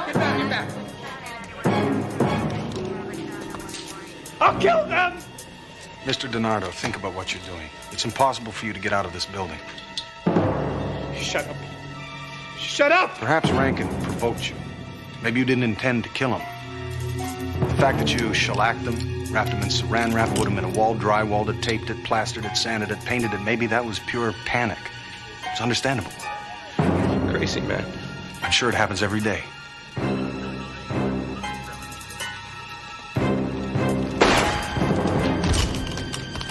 FBI, freeze!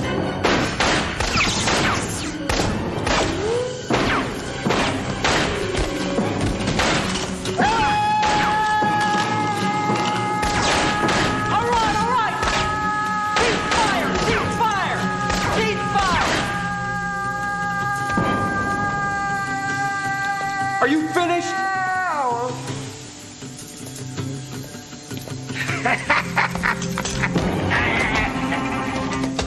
I'm walking out of here. Anybody tries to stop me, he's a dead man.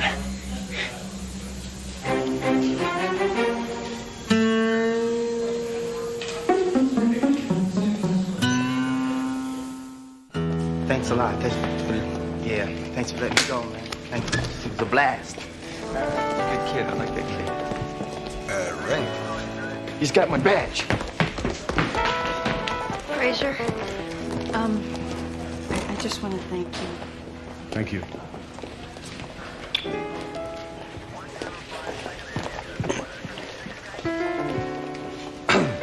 Good work, son. Bit unorthodox, but you got your man. I had my doubts. Don't be an idiot not to. One night in '72, I think it was, Joe Morgan and I were at this dance. Wasn't much of a dance, really, just the 5 of us. In the wee hours, your mother showed up, made me come home. Next morning, one of the trappers at the dance, Renaud Thibault, his name was, turned up dead with Joe's knife in his back. I was dispatched to bring in Joe for the murder. Joe said he hadn't done it. Said he'd sold that knife a couple of days before to buy me a birthday present. It was the hardest decision I ever made. I let him go. He was innocent. I thought he was, but it turned out he was guilty of sin. That trapper was sleeping with Joe's wife. Joe killed him in a murderous rage. You know, Dad, I'm sorry, but I fail to see how this relates in any way, shape, or form to my situation. Well, it doesn't relate exactly, except that sometimes a man's got to get things off his chest. Do you mind? Wait till you're dead. All right.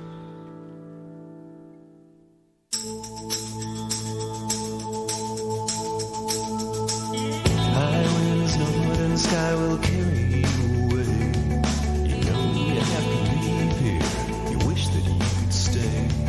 It's 4 directions on this map, but you're only going one way. South, that's the way I'm going. South, south, my traveling shoes are now on the way.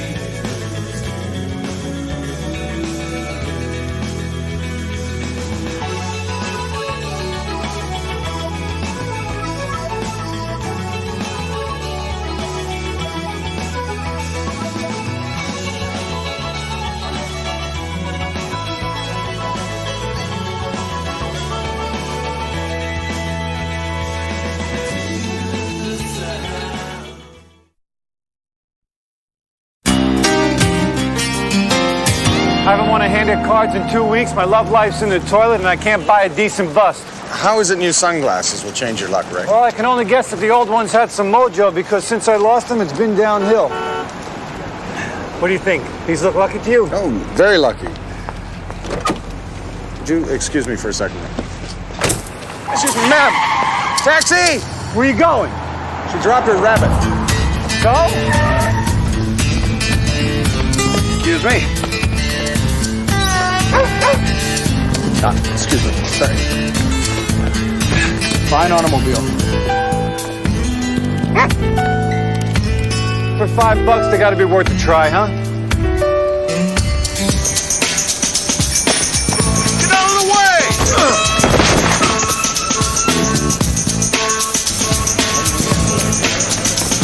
Me. Hey, come on!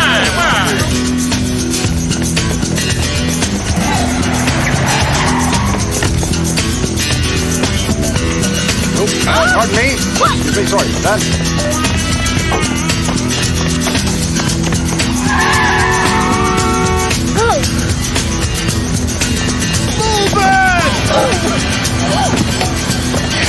Bonnie, did you run all this way just to give her back? Yes, ma'am. And you know, for future reference, you might want to fasten your handbag more securely. Wow. That's just so nice. Are you all right, ma'am? Very good. No, I mean, maybe. Do you think maybe this could be a sign? A sign of what? Well, Bunny, she's my good luck charm, you know, and I don't know, a lot of people think I'm really weird because I have a good luck charm. Well, you're not alone. Hey, keep your pants on, you jerk! You're some kind of cop, aren't you? I think Bunny must have brought you to me for a reason. Lady! Look, tonight, come here.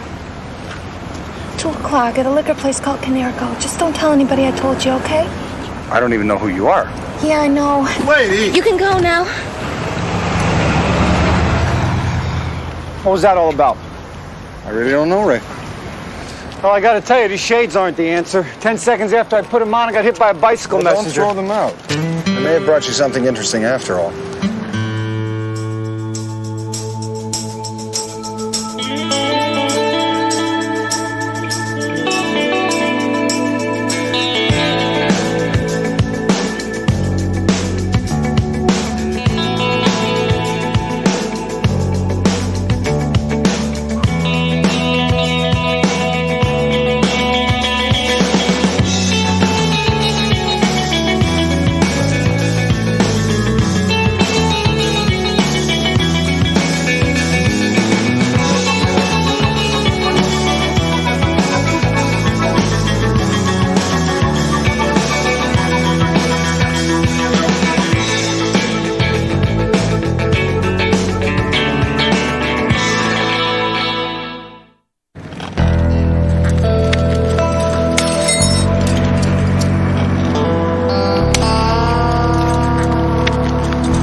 police!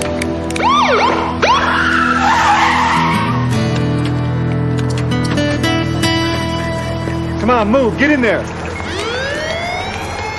Nice tip, Benny. Who'd the lady say she was?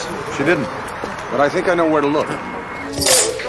I'm sorry, boys. I don't remember. How could you not remember? She was here yesterday. She's about 5'3", a blonde, and was wearing a green coat. A picture. It might help. I'm visually oriented. Yeah, well, we didn't think to take her picture. Oh, I wish I could help. Oh, would you boys like a coffee? Yeah, coffee would be great. Cream? No. Right, here you go, Ray. I'm afraid it's the best I can do. What, are you kidding me? It's perfect. No, it's not perfect. The angle of the line from the chin to the jawline. I said it's perfect. Oh, yeah. Yeah, I remember her. Is there anything you can tell us about her? Nothing. I never saw her before. Look, did she say anything? Where she was from, where she was going? Maybe, you know, hair appointment, grandfather, anything? No, not a word. Except tuna surprise and tea with lemon. Does that help? No. All right, look, if you see her again, give me a call. Thank you kindly.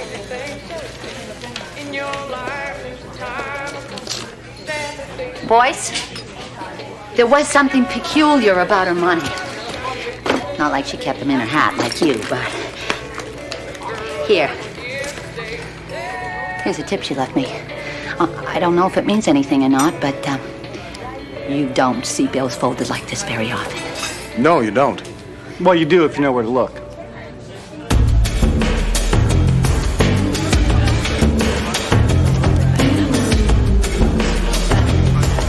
You think it's likely she's an entertainer of this type, Ray? Yeah, where else are you gonna find dollar bills folded so they'll stay in a G-string? Thank you. Hey, Benny, you ever been in a place like this before? Not that I recall, Ray, no. Well, don't they have these places up in the Yukon? Oh, sure they do. They're just all that common, that's all.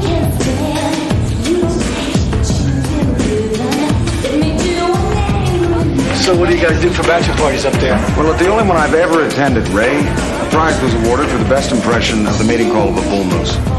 Yeah, don't tell me you won. All right. Huh? Nothing. I hope this isn't too embarrassing for you, Benny. No, it's not embarrassing in the least, Ray. Then how come you're not looking? Well, I only saw the face of the woman we're tracking, and I don't believe I could recognize her by her other features. I'm sorry we're not being more successful, Ray. I may have to pick up with you again tomorrow. I have night duty at the consulate in an hour. All right, this is the last one. We're in, we look, we're gone, all right? 2. 20. Give me a receipt. Receipt? That's what I said, a receipt. It's coming. $10 a pop just to get in the door. Wonder why this place makes so much money. Your receipt.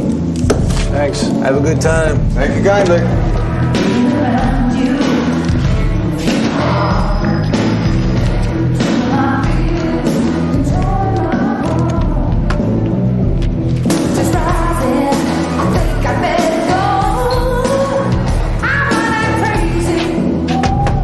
Barry, what are you doing behind the cash? Hey, Mr. Adult, how you doing? Oh, I was just filling in for Julia. You know, the baby's sick. Get someone else to fill in. You're not a bouncer anymore. You're management. You are absolutely right. You're absolutely right, Mr. Ordover. That's not gonna happen again. Attaboy. Any trouble from Lipback tonight? No, not at all. Nothing, not a thing. Go, everything was beautiful. Hey, I heard about the bus last night. Well, that's a good man on that one. Yeah. Well, Mr. Ordover, if there's anything, absolutely Hey, thanks, Bear. anything I can got a lot of ground to cover tonight. You know, anything at all. Hey. Keep up the good work, huh?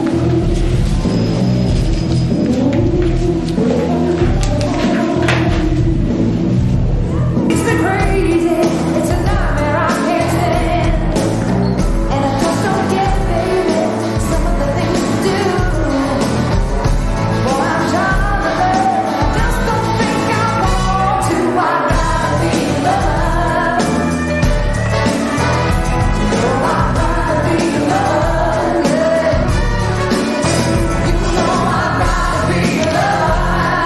He's not here, Ray.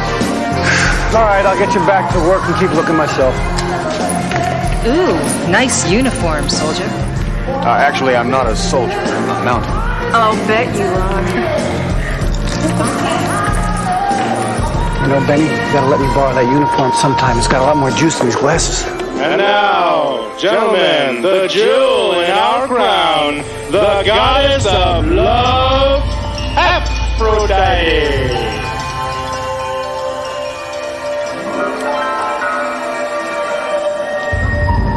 Hey, Benny, isn't that? Yes, it is, Ray. Okay, you talk to her. She didn't see me, she saw you. Come on. Ray, I really do have to get going. And perhaps I'll just try and schedule an appointment. No, we gotta make contact now.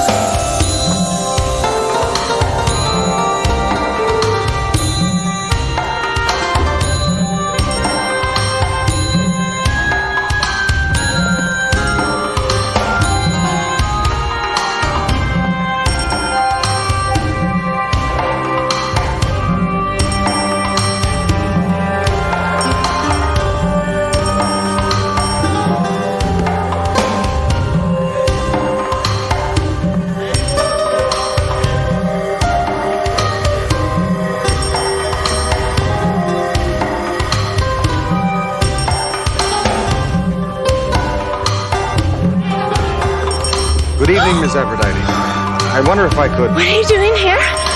I would like to introduce you to a friend of mine. No, I shouldn't have said anything to you before. Why don't you just leave me alone, okay? She doesn't want to talk to you, Ray. Oh, I don't care. She has to.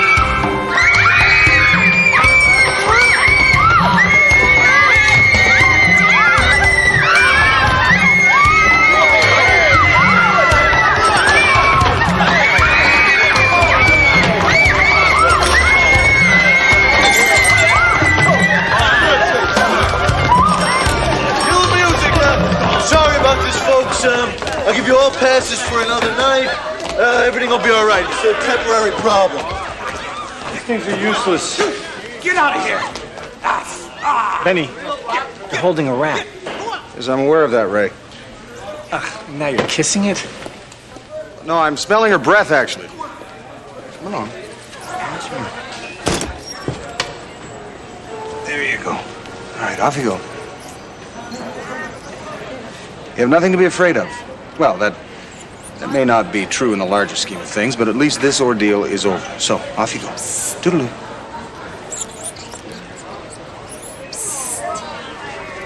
Oh, hello. I can't let anyone see me talking to you. Go to my apartment and let yourself in. Here's my spare key and my address. I'll be there in 15 minutes. Take it. Very good. Constable Turnbull? Yes, it's Constable Fraser. Listen, I wonder if you'd be so kind as to stay on duty for approximately 20 minutes until my arrival. No, you won't get into trouble. I'm sure the Turnbull. Turnbull? Calm down. Now, you are just the messenger. She will not shoot you. Well, if she does, I'll admit I was wrong. All right, thank you kindly. Hi. Hello, Ida. How do you know my name? Saw it on the mailbox. Oh, right. Nobody followed you here, did they? No. Good. I figured they'd all be preoccupied at the club. I can't believe you tracked me. Who are you guys? I'm Constable Benton Fraser, RCMP. What? Royal Canadian Mounted Police. And this is my friend, Detective Ray Vecchio. Chicago PD. Oh, God. Look, I shouldn't have said anything to you guys yesterday, and I have nothing else to say now. So it was really nice to meet you, and I hope you have a good night. You know, Ida, Ida. that crime that you tipped us off to, well, that was pretty serious. Yeah. We just want to know a little more about it. Well, like I said, I mean, I can't say anything else.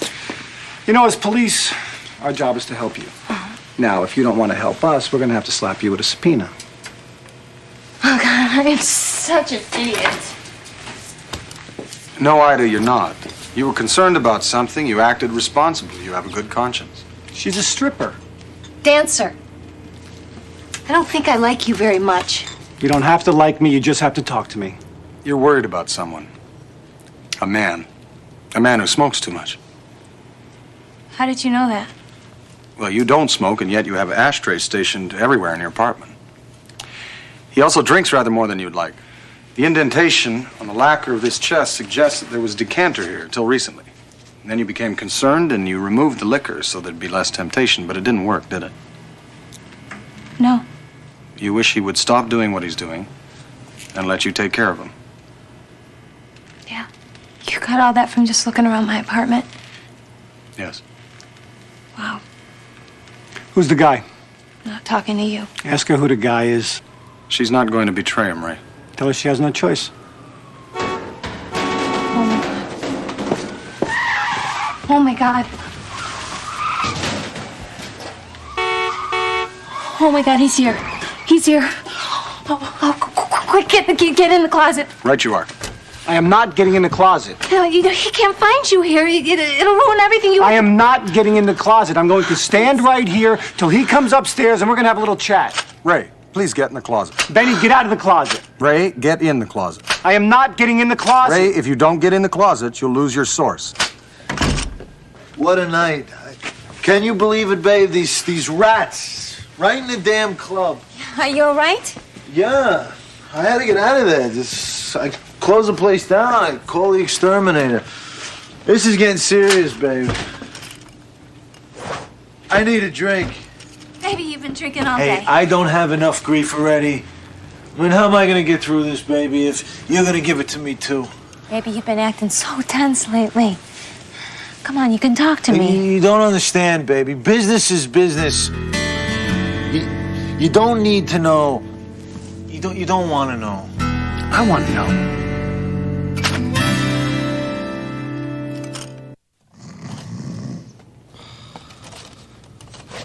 He's conked. Let's get out of here. Are you guys all right? We're fine. No, we're not all right. Thank you so much for doing this. Just tiptoe out, okay? Not until you tell me who that guy is. That's Barry Pappas, my boyfriend, although I'm starting to wonder why. Barry Pappas? Didn't he used to be a fighter? That's right. I lost money on that guy. Shut up. Shh. I can do it. Just give me a shot. Who's he talking to? Oh, I didn't want you to hear this. Tomorrow, I'll fix him for you. So this is how you knew about the liquor truck? I'll burn it to the ground. I'm not going to wake him up and ask him. All right, fine, I will. No. Probably won't have to. He's in a fourth stage REM trance, enhanced by the effects of alcohol. Well, what's that mean? Means he's talking in his sleep. Oh, you could have just said so. All right, Barry, talk to me. What are you going to burn? What you said. What did I say? Warehouse. 3rd and Green, midnight. You're gonna let me do it, right? Yeah, we're going to let you do it. Just tell us whose warehouse are you going to burn? Barry. Barry.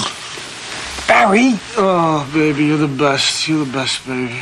All right, are you satisfied? No, I am not satisfied. Now, what I need from you is to get a tape recorder and record everything he says. Do you hear me? Yeah, well, Barry's all I got, and I'm doing everything I can to keep him out of trouble. Now, you want to put him in jail, and I'm not going to have anybody. Will you shut up and just get me out of this? Ma'am, do you think you could... Not till he apologizes. I apologizing to her. Ray. Come here, baby. Okay, I'm sorry, all right? I'm sorry. Fine. Come on, baby. Come on, baby. Here you go. Thank you, Carmen. All right. I'll make sure you call me.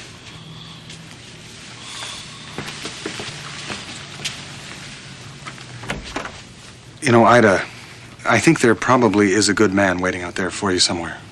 One more worthy of your affection. Possibly one who could stay awake. Shut up. Sorry. Good night. Good night.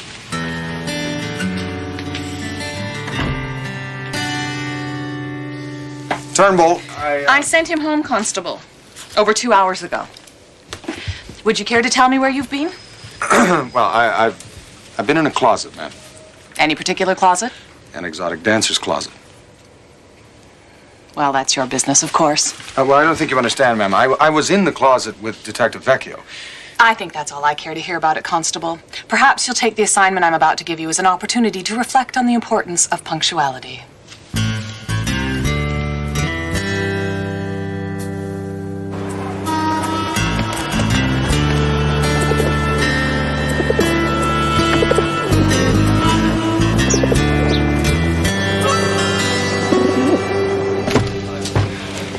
Here's everything I could find on Mount Olympus, Ray. There've been some disturbances there recently with their plumbing and electricity and then the rats last night, but they haven't filed any complaints. Thanks, Lane.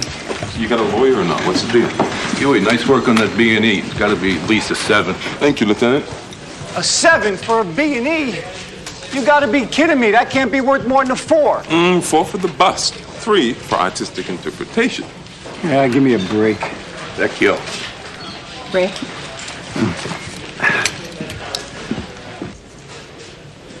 Close the door. Vecchio, what is this? Expense report, sir. $220 for strip clubs. I had to go to a lot of them, sir.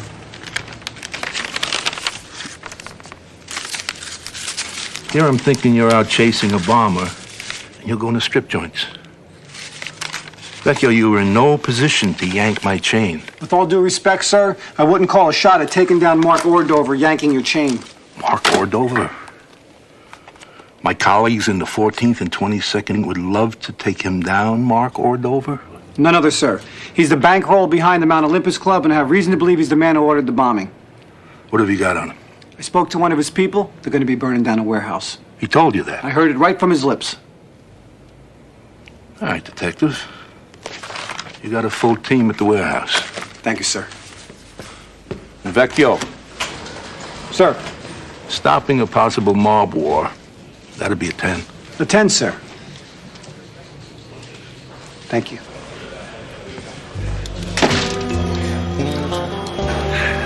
Why stop it?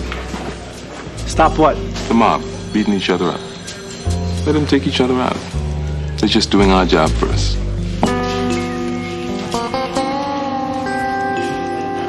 Hey! Hey! It's me! I'm the Banks from last night. Oh! Hello? Oh, I get it. You can't move, right? Or talk or nothing, huh? Maybe that ain't so bad, a guy who doesn't talk back. Anyway, I've been thinking about what you said about how there's a good man out there for me, and then it hit me. You were talking about you. See, the thing is, Barry, he used to be the sweetest guy. I mean, when he was a bouncer, he was so shy he could hardly even watch me dance, and I like that, you know?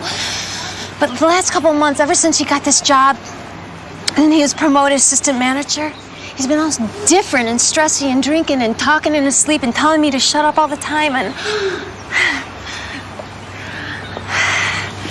I just want a guy who's gonna treat me nice, you know? So am I right or what? You know? You really are a gentleman. If you want to ask me out sometime, I just might say yes. I mean, that is, if Barry doesn't clean up his act, I mean. Anyway, I gotta get going. See you around, Mr. Mounty.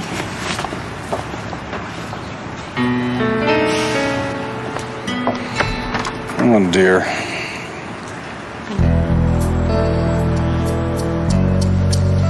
Here they come. Hold your positions.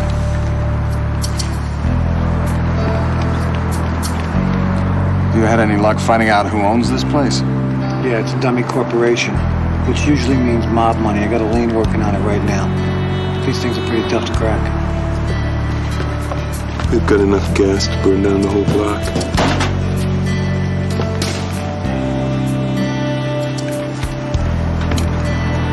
Let's get them. Let's go.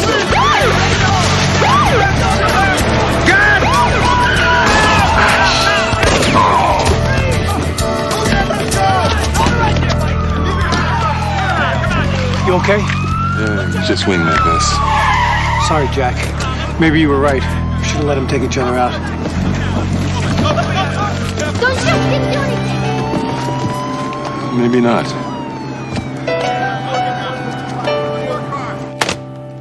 Unbelievable. What? The police were at the warehouse, waiting for my guys. Again? That's 2 times in a row. Well, somebody must be talking. Oh, no. No, not me. If I find the leak, it is not going to be pretty. Mr. Ordover,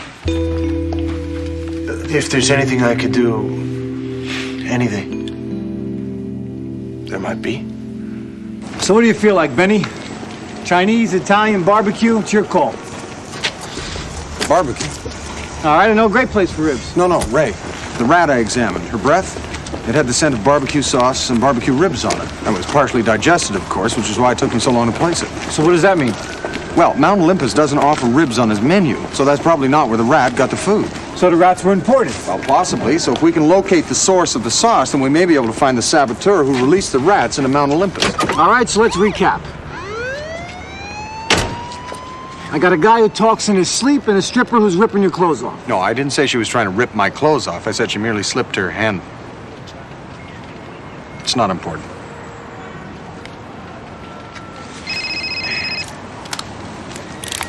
Vecchio. Detective, it's me, Ida. Barry talked in his sleep again. It's bad this time. He's gonna kill someone.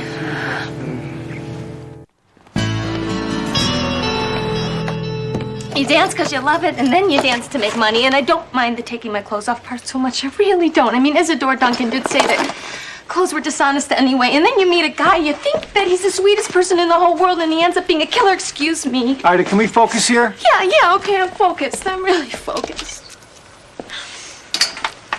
Can you get that teddy, please? Ida, who did Barry say that he was going to kill? Like he's gonna tell me. Okay, I'm gonna be better off without him. No, you can't leave him. Well, Ray, she has to do what she thinks is right. Benny, you want to work with me here? Look, Ida, you said that you loved him, right? Yeah, I did. All right, now, Barry, he's been under a lot of pressure lately, and he's not at his best. You're just saying that because you want me to keep telling you what he says in his sleep. If that's what it's going to take to prevent a murder, yes. Ida, can you think of anyone who would want to hurt Barry? Someone wants to hurt Barry? Ida, he's into some pretty serious stuff here. Yeah, well, you talk to him because he won't listen to me anymore anyway. Ma'am, you're Teddy. You know, I'm still available. That is, if you still want to go out with me sometime. Ida, I hope I didn't mislead you in any way. No. See, the invitation, it's still good.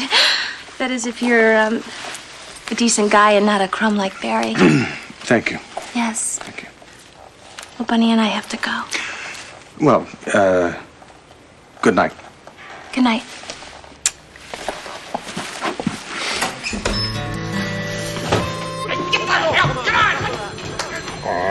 Little Tony's Rib Pit, the Rib Shack, Ribs O'Ronda, and Tickle My Ribs. I think you have all the ribs on the south side. Do you mind if I ask what's going on? They're tasting them. I can see that. I meant why. If you don't want to know. Try me. All right, rat bread. I told you don't want to know. Don't wolf it down. You're supposed to taste it. Now remember, we're looking for a combination of jalapeno peppers and Rockholm honey in a 1-to-4 ratio. You know, Fraser, we've been at this all morning. Do you mind if we move on? Well, you could help me. I don't think so. All right, I'm gonna go shake Barry's peaches. Well, he hasn't done anything right. And if we can find the right sauce, we'll have found a piece of the larger picture. You want to know what the larger picture is? Me without a source. Now I gotta catch something for my troubles, even if it is a minnow like Barry. Wait a minute.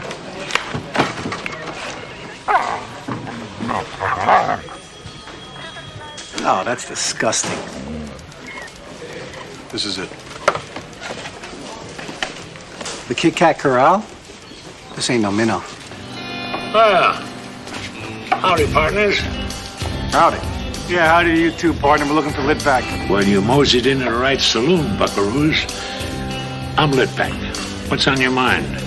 Tomatoes, vinegar, sugar, both brown and white, mustard, Worcestershire sauce, and jalapeno peppers with Rockholm honey in a 1-to-4 combination. You gonna bust me for my mother's rib recipe? Is that what you're gonna do? No, how about 50 rats chasing away the customers at Mount Olympus? Hey, pal, don't blame me. Maybe those rats were just looking for one of their own kind. Yeah, and maybe you're not up to the competition. Mark Cordova? Competition? Hell. You must be kidding. Howdy, Shirley. Hello, girl. See that? That's the real reason I love this business. Mr. Litvack, I'd like to take a look in your kitchen, if you don't mind. What for? Evidence linking you to the rats? Hey, kid. You don't seriously think that I could go down for rat food, do you? No, but he does, and that's all that counts. Come on with me, the kitchen's back here. All that counts. The hell do you mean by that? We want you to call a truce with Ordover. Truce? Must be kidding. He'd only break it. That punk got the ethics of a rattlesnake. Yeah, well, when he breaks it, you give me a call. Because if you get me something I can use on Ordover, maybe nobody has to know about the rats. Fair enough, partner. Now, why don't you get along, little doggy? I have 75 candles to blow out tonight. Gotta conserve my breath. Yeah, happy trails to you, partner. Nelson. Yes, Mr. Litvak. I like that Mountie look. But I could do without those two guys frickin' frack. Make sure that I don't see them anymore. Do you understand me? This is the sauce. Ida? Is that you? Oh, hi. What are you doing here? I'm making a living. They gave me a job. But I miss Barry. Great. Well, not that you miss Barry, that maybe it's time for reconciliation. I'm not gonna get back together with Barry just so I can rat on him. Well, not just so you can rat on him. Don't you get it? I just want the old Barry back. Well, if we don't find out who Barry's gonna kill... Ray, can I have a word with you? Excuse me. You better talk to Welsh, put a 24-hour tail on this guy. I think I'd like to try something else.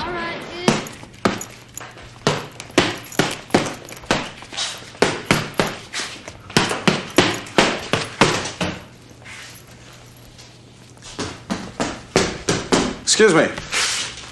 It's private club, pal. Well, actually, I came to see you. Me? I know you? No. But I know you. That's a good one. I ain't heard that one in a long time.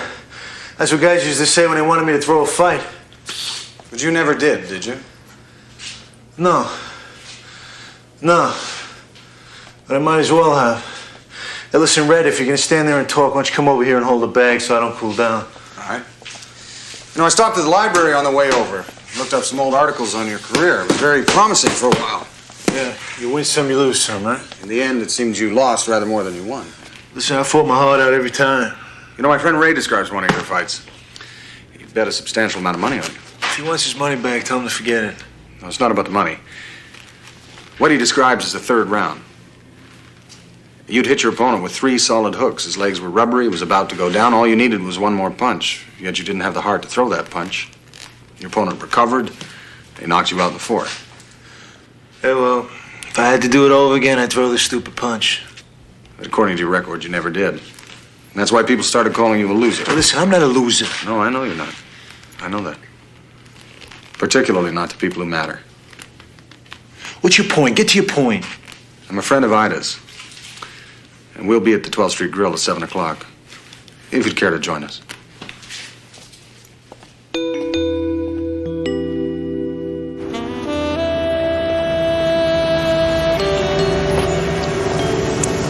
Hey, Barry, you wanted to see me?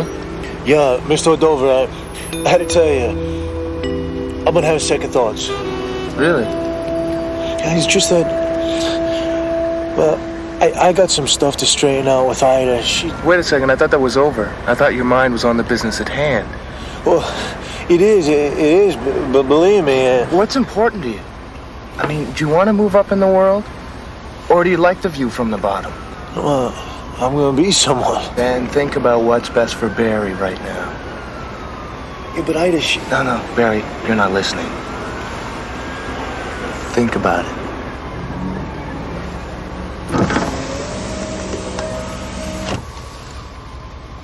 I got a job for you, Leo.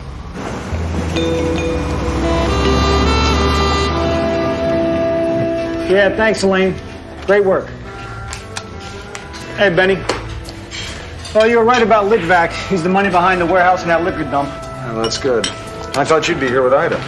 Oh, she'll be here. She just stopped home to change. How about Barry? Is he gonna come?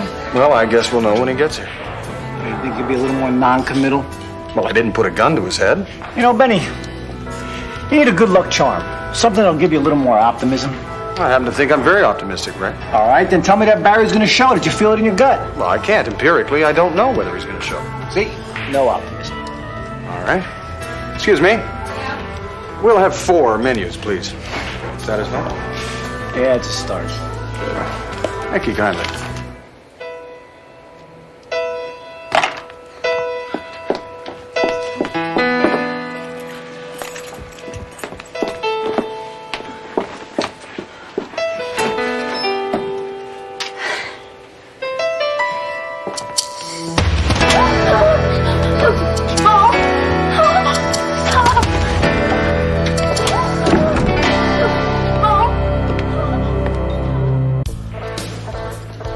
She gets back to her apartment, goes to the John, that's 2 minutes. She applies her makeup, that's an additional 10 minutes.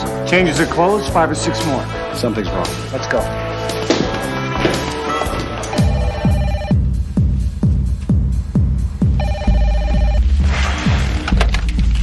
Pappas. It's Ida. Hey, baby. I was just thinking about you. Well, don't. Don't what? Think about me. I'm not going to be meeting you at the diner, Barry, so don't bother showing up. What do you mean? Mr. Lipbeck offered to pay me twice as much money to dance than you ever did. He's a really nice guy, and he told me that he was going to introduce me to all kinds of guys who are really good looking and successful. So I'm sorry, Barry, but I officially don't want to see you anymore. Wait a second. Ida, you're talking crazy. I love you. I gotta go.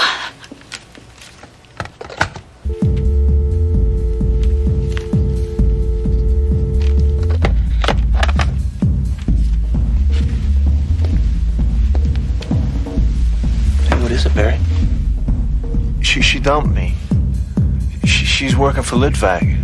Women. They'll do this to you every time. No, not Ida. They see a greener pasture, they're gone. It's tough to know who your friends are sometimes. Litvak, that son of a bitch. I'll show him. Mr. Ordover, you didn't get anybody else to do the job, did you? Barry, look, forget about it. I know you're not feeling sure on this one. I'll do it. When do you want me to do it?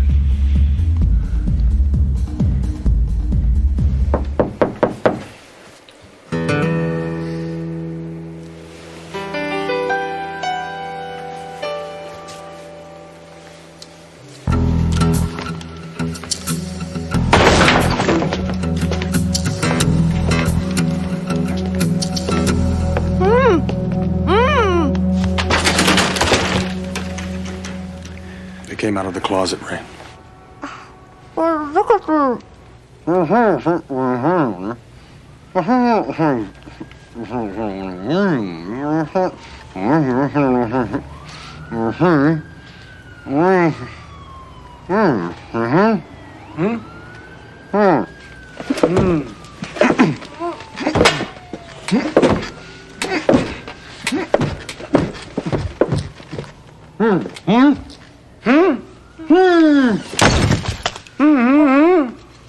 Oh, hang right.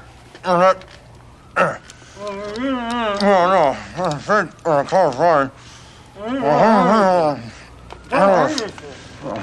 I was thinking, I'm gonna return. Negative. Private party, folks. Invitation only.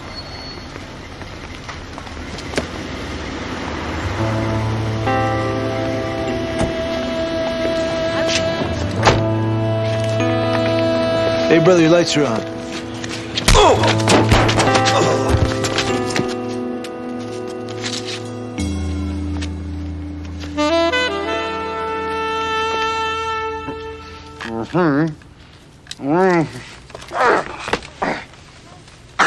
So, although Uncle Purvis did instruct me in the essence of escape maneuvers, I was never quite able to manage the art of dislocating my joints.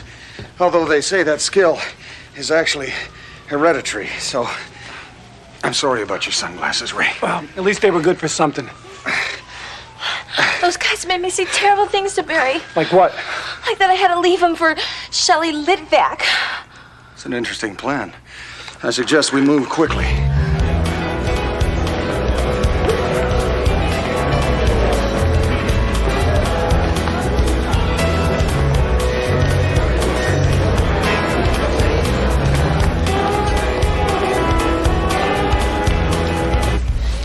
Invitations, please. This is my invitation, pal. Unless you have a warrant to go with that, I'm afraid you're out of luck. I'm afraid your boss is in serious danger.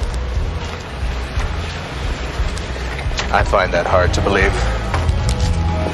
What are we gonna do now? Well, I'm sure it's not an insoluble problem, Ray. What are you gonna do? Ask somebody for their invitation? That's a good idea. Excuse me. I have reason to believe that the life of someone in that club is in danger. I wonder if I could use your invitation to gain entrance. Thank you kindly.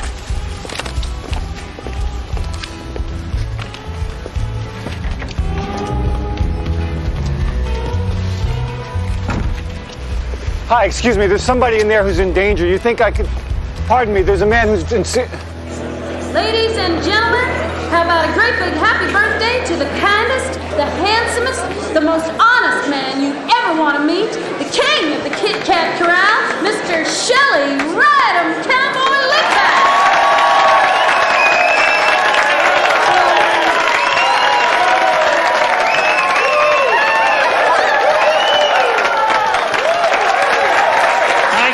Thank you, folks. Thank you. And thank you, honey. You said it just the way I wrote it.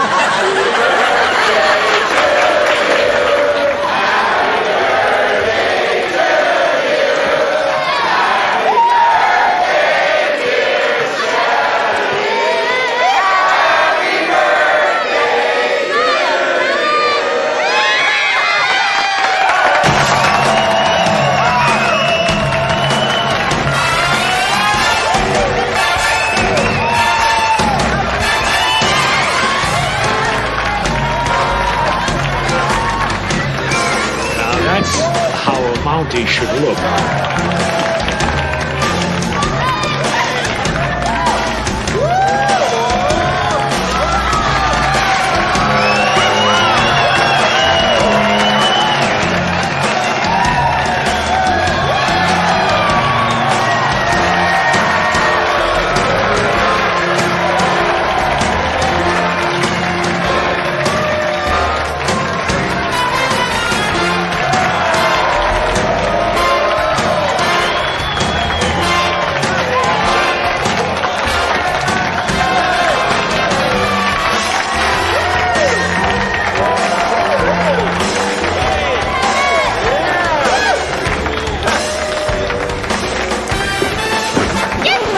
What the hell are you doing here?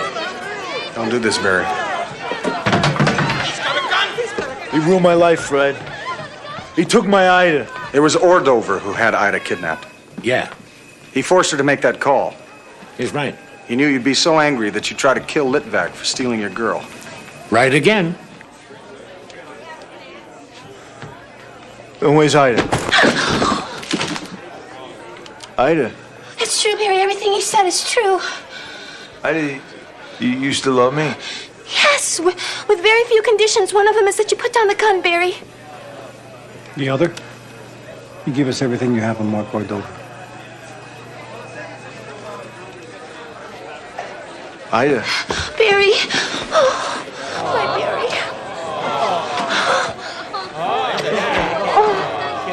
All right, folks. So much for the showdown. Let's start the hoedown.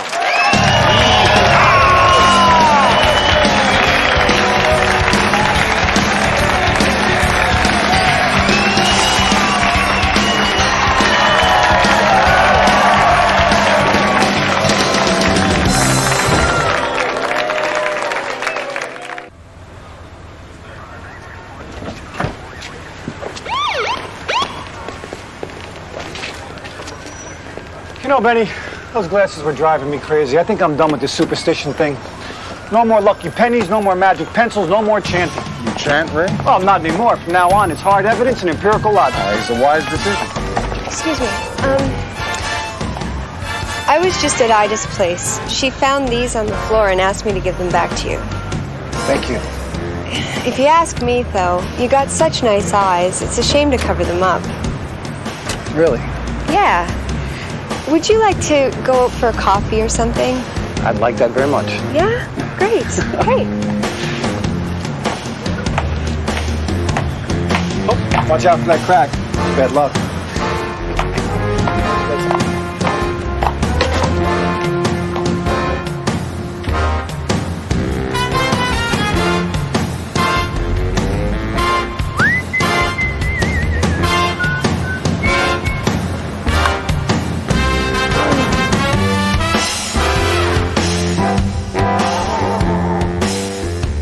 High winds, northern sky will carry you away.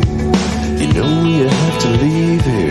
You wish that you could stay. There's 4 directions on this map, but you're only going one way. Due south, that's the way I'm going. Due south.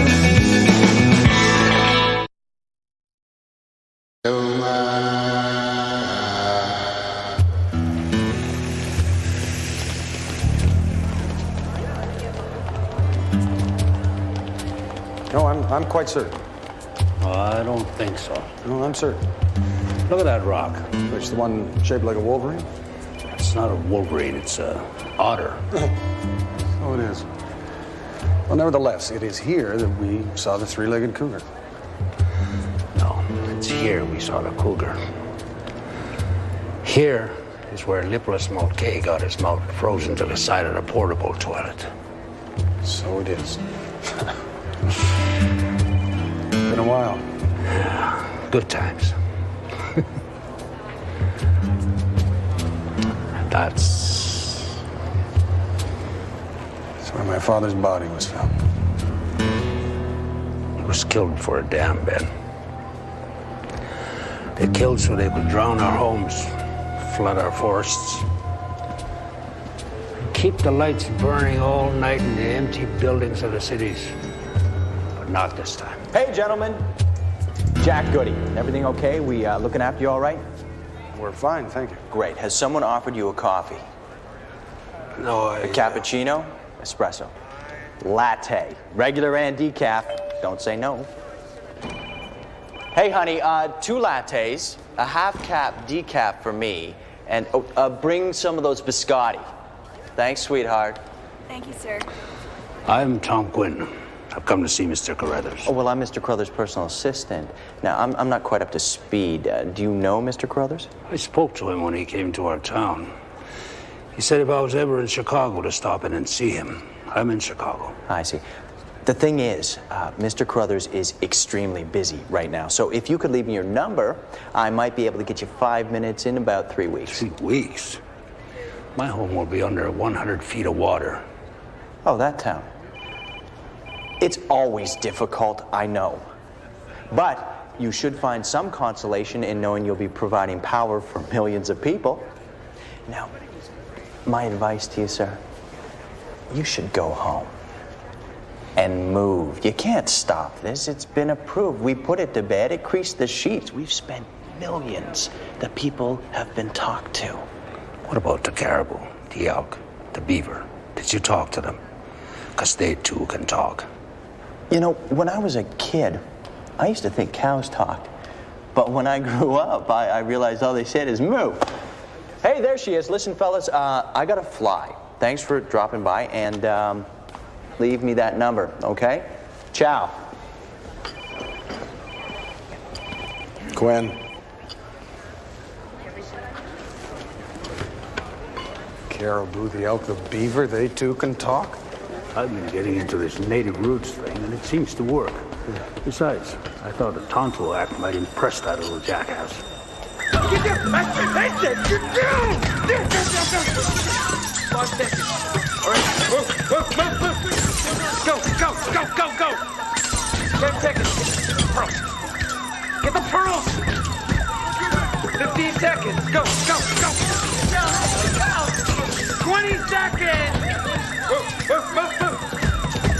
25, let's go. Come on, let's go. Enough, let's go. Come on, let's go.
Hi. Dilemma! Hey! Get away from him! Ben! Get to your foothold! I can't get it! Yes, you can. There's no way! Find your legs.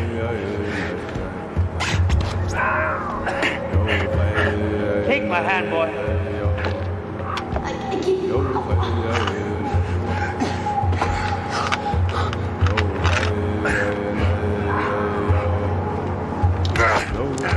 I got you. There you go.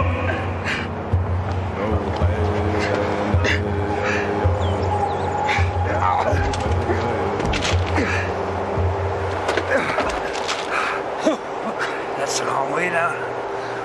Sure enough.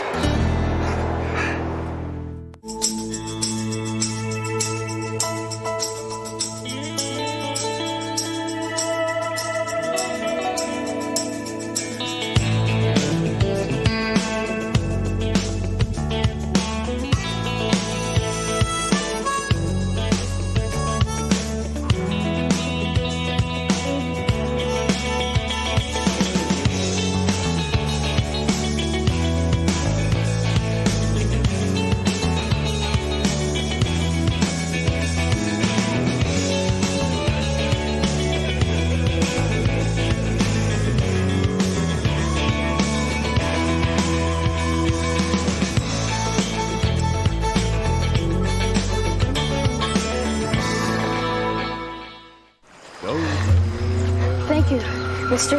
Good. Who are you? Benton Fraser. Benton? That's kind of long, isn't it? Why don't we just go with Ben? You're a long ways from town. Young to be hunting alone. My friend Innes killed a caribou last year, all by himself. Your grandparents are worried. Everyone knows Martha and George Fraser. And everyone knows that their grandson ran away from home 2 days ago. I told you, I'm hunting caribou. Sure you don't need help? Thank you kindly for your help. It's the second time you saved my life. We all have our bad habits. Still waiting? Sorry for the way things worked out today. Doesn't matter. I will succeed. You know, it's going to be very difficult to even see this man, let alone convince him to give up something that's already creased the sheets. I can talk anybody out of anything, you know that. Quinn, the rest of the town has already moved. They've given up. Sure, because it's easy. It's just rocks and trees and dirt. I know that. Places I stood with my father. Trails he showed me. Rocks we sheltered under. My whole life will be underwater. You may not stand much of a chance against these people. You're an honest man, Quinn, like my father, and he wasn't equipped. And I'll get equipped.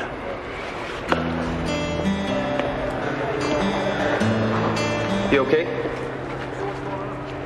Yeah, I'm fine. You want someone to take a look at that? No, Quinn had some powdered horn, thank you. That's good. I left my powdered horn in my other jacket. So how'd it go today? Not well. Well, I could have told you that. These big companies only believe in one thing: money. Money?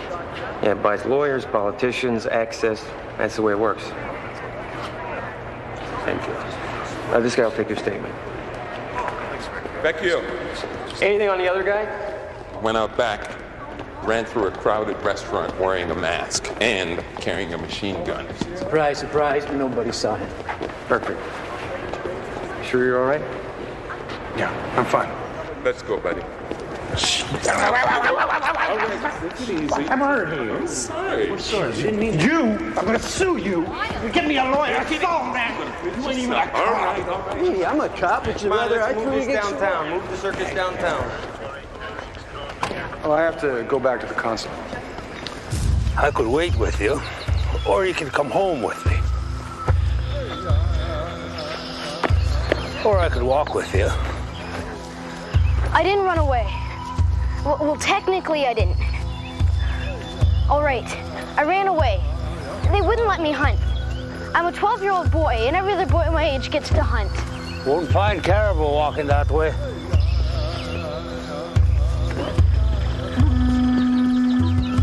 You guys have pulled off 5 high-profile jewelry robberies in the last 3 weeks. Now the media's getting all excited. These dopes want to give them cute names. They want to make them famous. We got to nail it fast. What do we got? His name's Jeff Story. He's got a short sheet. Nothing too serious. He was not the shooter. All right, find out what he's got. Sir? Lieutenant, do you believe the man you're holding is one of the laughing bandits who have been terrorizing the downtown area for the last month? We are attempting to establish that now. The one thing I can say is that they're not laughing anymore, neither are the victims. In fact, there's nothing funny about this whole situation. Do you have any leads on the robbery? Oh, the lab boys are working on that report right now. Why don't you field this one, Harding? We'll be issuing a statement at the appropriate time. Did you recover the jewels? Oh, God, no. The other guy left with the jewel. Thank you, Miss Vecchio. As I've already said, we'll be issuing a statement when we have more information. That's it for now. Look, you are not doing yourself any favors here. Got you cold. A felony, 2 priors. This could be strike 3. Oh, come on, man. Those other beefs, they ain't nothing, man. They're jokes. I don't think the judge is going to be laughing because what I see here is a pattern of escalation. They're going to want to put you away for a long time for the good of society, that kind of thing. Look, come on. Cough up some of that dirty cheese. Look, you're doing 18 to life and your buddy's whooping it up in Monte Carlo or something? You want to be the fall guy? You want to be the fall guy? Come on, give us a name. You give us a name, you'll get 6 months tops. His lawyer is here. Okay. Think about what I just said. Talk it over with your lawyer. 6 months.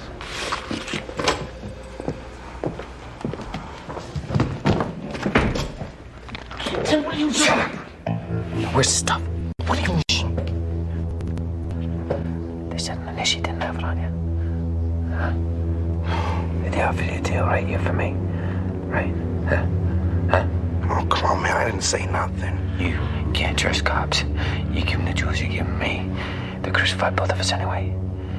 Now, you tell me what the stuff is, and it will get you the best defense in the country. Right? Yeah. Yeah. What if I don't? I'll kill you. Whether you're in jail or I'm in jail, or we both are, I will find you, I will reach you, and I will kill you. Understand? Right? Hi, Ray. Where's Quinn? He's at the power company. Oh, I don't get him. He's like talking to a tree. Well, you know, this is the first time Quinn has been south, and I imagine he's feeling a little humbled. You see, in the north, he's a living legend. He's a brilliant man. He's very articulate. He's forceful. Well, he's not to mention positively a genius in the identification of scat. Let's get a coffee. Scat, you mean like jazz singing that? No. Scat is in droppings. Oh. Well, it's a very useful attribute, Ray, particularly if it's 40 degrees below zero and you need to find the nearest beaver lodge. That doesn't come up that much in Chicago, Fraser. Well, no, and I fear that's part of Quinn's problem. You see, very few of his considerable skills are of any use to him here. Well, why is he your responsibility? Well, because he's my mentor. He's a guide. I've known him all my life. You want a coffee? Mm-hmm. Well, I've known a lot of people all my life, Fraser. It doesn't mean I gotta look out for them. What about your family? Well, there's my mom. I guess she's a responsibility. And your father? My dad was a great guy. Did all the, great dad things. Took me to ball games. Showed me around a card table. Taught me how to, build an engine. We'd tear down engines, build them back up again. The last car we worked on was this GTO. Worked on it day, night. Painted it black, jet black, 6 coats. Loved that car. You don't feel he was a mentor? My dad slaved away at this meatpacking plant, and he wanted me to go to college. He said, you know, he didn't want me to have the stink of dead animals all over me. And I dropped out. I went off to the academy. The day I graduated, almost killed him. You know, he said, you're gonna have a stink on you. All the same, bad people. What kind of life is that? And he moved off to Arizona. And I haven't, well, I talked to him. No,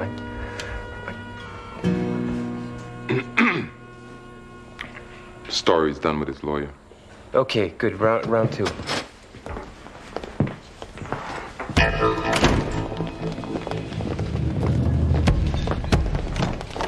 So, we gonna talk or tell stories, Story? Right.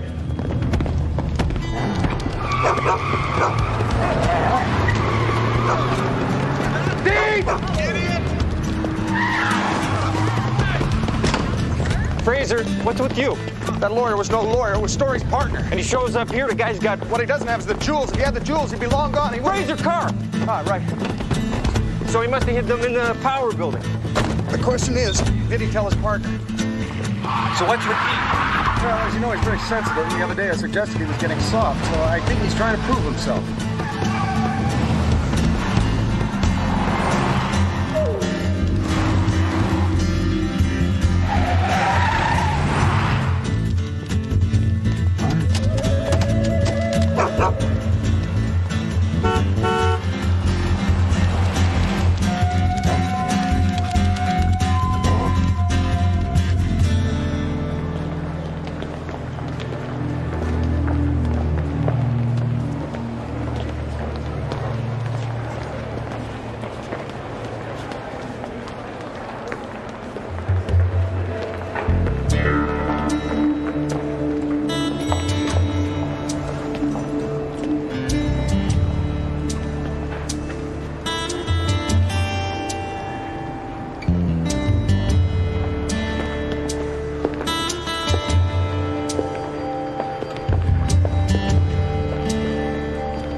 How'd he beat us? Well, he must have taken a shortcut. You know what shortcuts? He does study maps.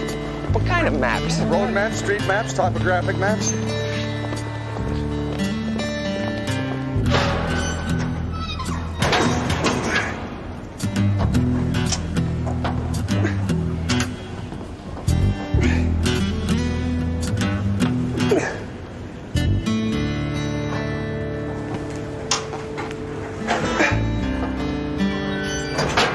Anything? Nothing. They must have got here before us.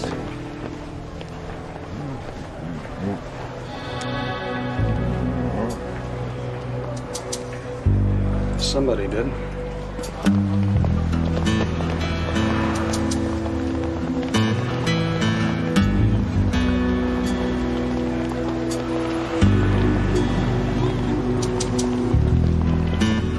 Put somebody in the lobby. If he shows his face, we'll nail him. No, I do not have a picture. We'll get a composite. People, they think I'm a magician. Fraser. Hey. Fraser. Oh, sorry. You know, this makes no sense. You're telling me. You okay? Yeah, I'm fine. Look, I gotta go back to the station. Okay, I think I'll,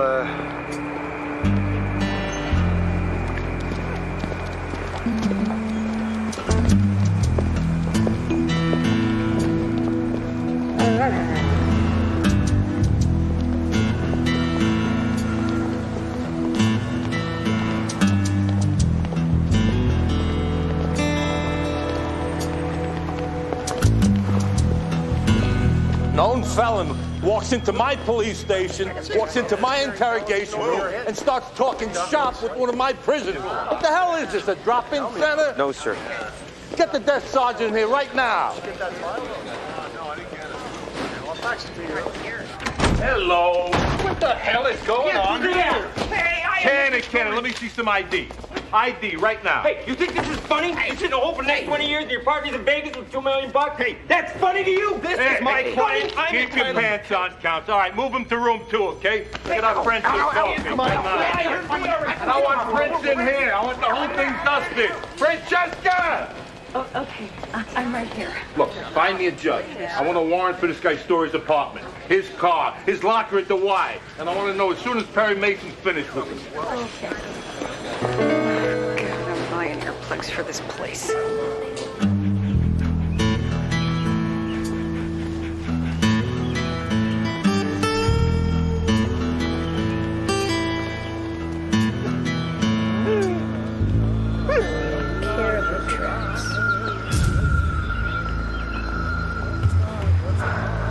They're headed that way. Why are you helping me? That's what I do. I'm a tracker and a guide.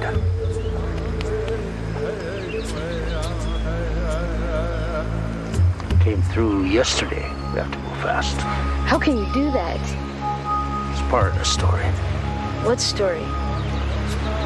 Everything here has a story to tell. What's passed by, when, how, but you have to be open to hear it. Yeah, but tasting things off the ground, isn't that kind of disgusting? Not for a good tracker.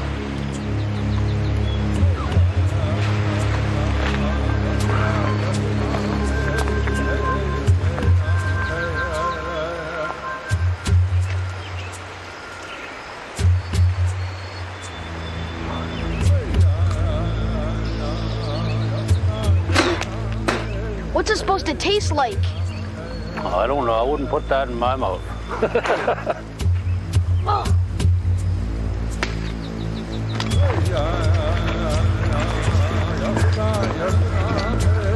The tracks are going this way. When you're tracking, it's more important to know where the game is going than where it's been.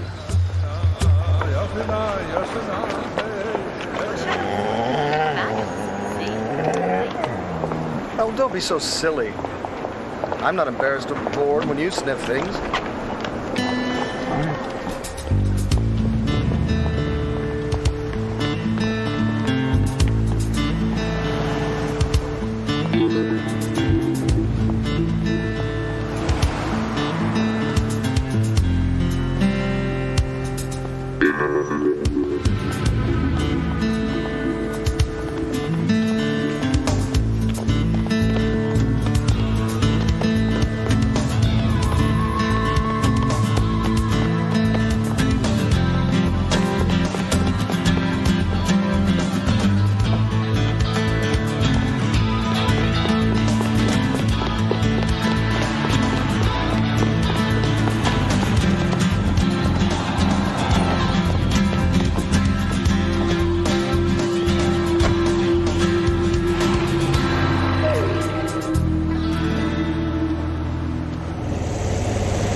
Kelly.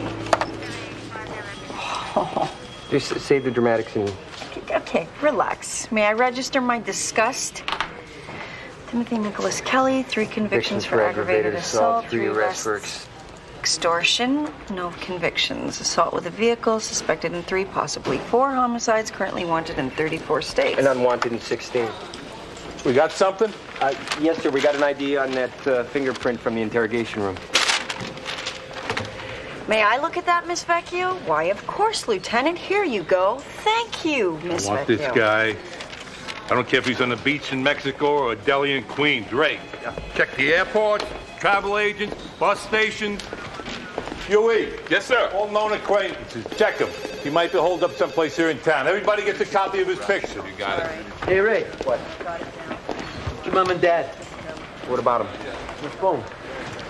What do you mean they're on the phone? They're at a truck stop on the I-90. They're heading into town. You're a funny guy. Yeah? Very funny guy. That's Rich.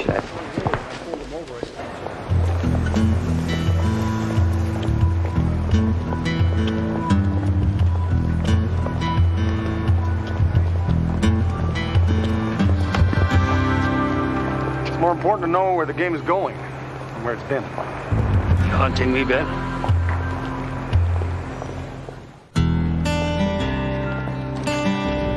You want my help? Yes. To track the man who took the jewels. Can't track a man in the city. You told me it was possible to track anything.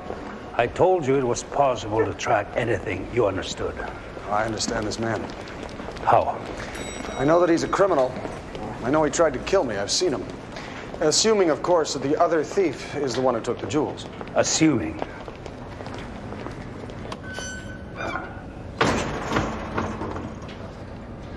Someone's been up here. You could have seen that yourself, Ben. Someone tall, about my height. How do you know? Couldn't have reached far enough up, unless he was. Didn't stand on anything. I'd have seen it if he did.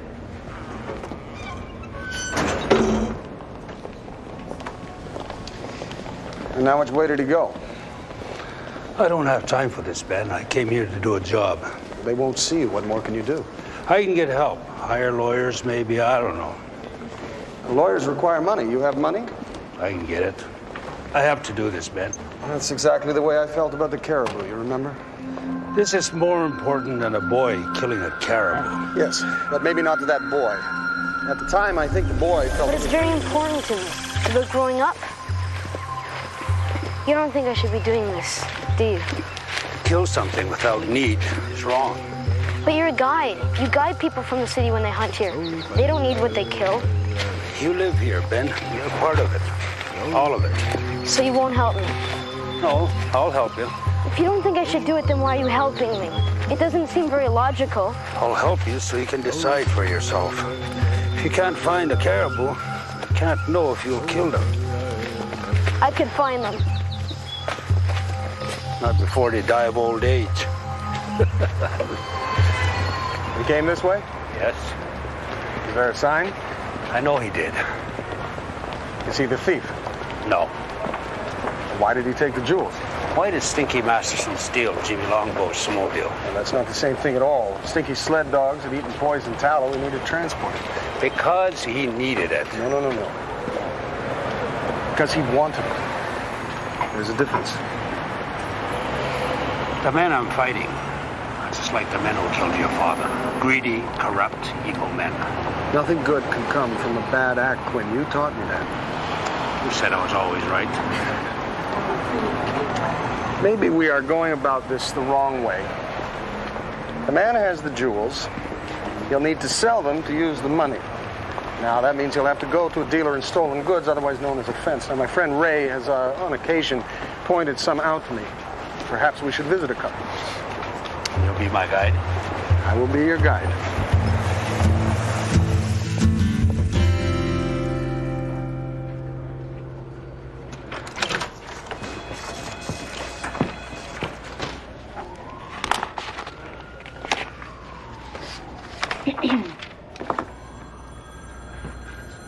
Yes. Yeah. Diane Bowen from WOTX TV called, and she wants to interview me. Kind of a human interest story, you know, tough women on crime.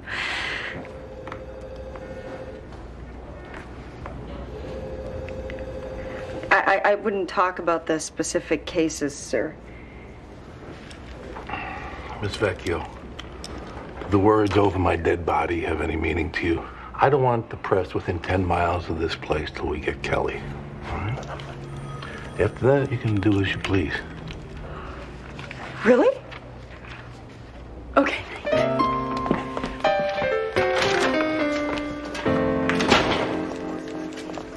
Tickets to Acapulco? Shouldn't I be going with you? I'm your brother. Oh, Ray. You know that I would much rather spend the weekend alone with you in a hotel room. Squad room. Really? It's your parents? They're calling from a payphone on the interstate? So you're in on it too. That's very amusing. That's an amusing little prank, and I'm laughing on the inside. But how about we get back to some police work? Look, we got nothing on Kelly. He's got no address. He's got no friends. Oh, he's got a friend, and he's in the interrogation room. Why don't you go in and swat his cubes until he talks? Swat his cubes? Don't you mean break his... Okay, you know, I mean swat his cubes. I'm saying swat his cubes. That's what I mean, okay? Okay. Why the sudden interest in Kelly? I care about law enforcement. It's my life. Just over that hill. You know how to use that thing? Yes, sir. Kill anything big before? Lots of times. Well, almost once. No, sir. But I understand muzzle velocity and windage, and I'm quite clear in rifling. I'm sure I'll know what to do. It's not too late to turn back. Yes, it is. Okay.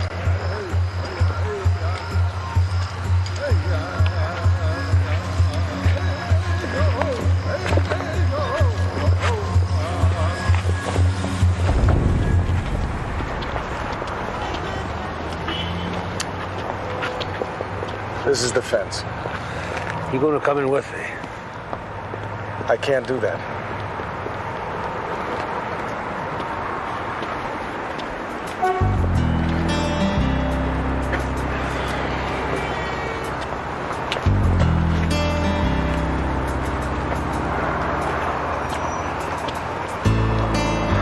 I suppose you'll want them back. I think that would be a good idea. I don't have them with me. I thought not. Where are they? Took them back to the consulate. Gave them to Turnbull for safekeeping. I failed. No, Quinn, you haven't. Oh, for the love of Pete, I'm coming. Sorry I locked the door. I've been cooking. 1 onion diced, celery, carrots, mushroom sliced. Turnbull. Sir? What are you blithering on about? Oh, the ingredients for the dish I'm preparing. You blend them all together and voila. Voila what? Ratatouille. Everything I hate in one bowl. Mr. Quinn, with all due respect, sir, let me nip off to the kitchen and get you a sample I'm pretty darn confident will change your mind. Would you be a peach and get that for me? Come on, Neve.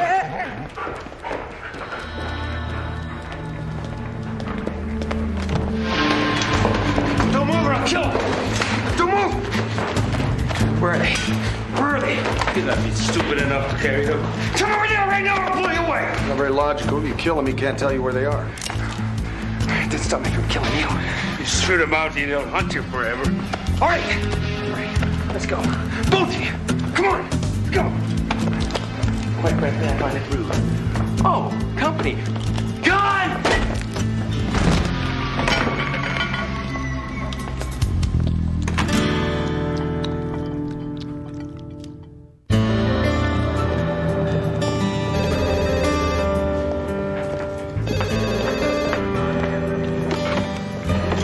Vecchio. Oh, Detective Vecchio. There's been a kidnapping. What? An abduction. An absconding. Seizure. A capture. Turnbull, I know what it means. I need to know who, when, and where. The who is Constable Fraser and Mr. Quinn. The when is just recently. And the where's at the consulate. What do you look like?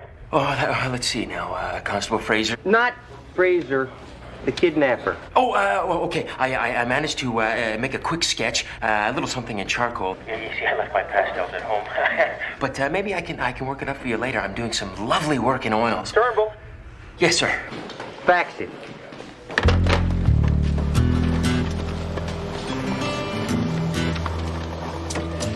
Who's that? Keith Carradine?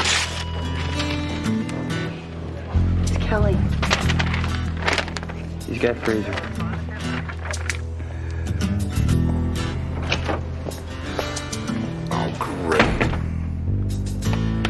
Know what I got here? What? It's a ticket. Airline ticket. Kelly booked it yesterday. Acapulco. He's gonna be lying out in the sun while you sweat it out, while you kicked around, screwed around Joliet. He's covering his ass. Man to man, I suggest you start covering yours. He'll kill me. Wrong. You'll be in jail. Won't matter. Look, who's he gonna call? Hits your rest? He's small-time muscle. Once he's in the joint, he's nothing.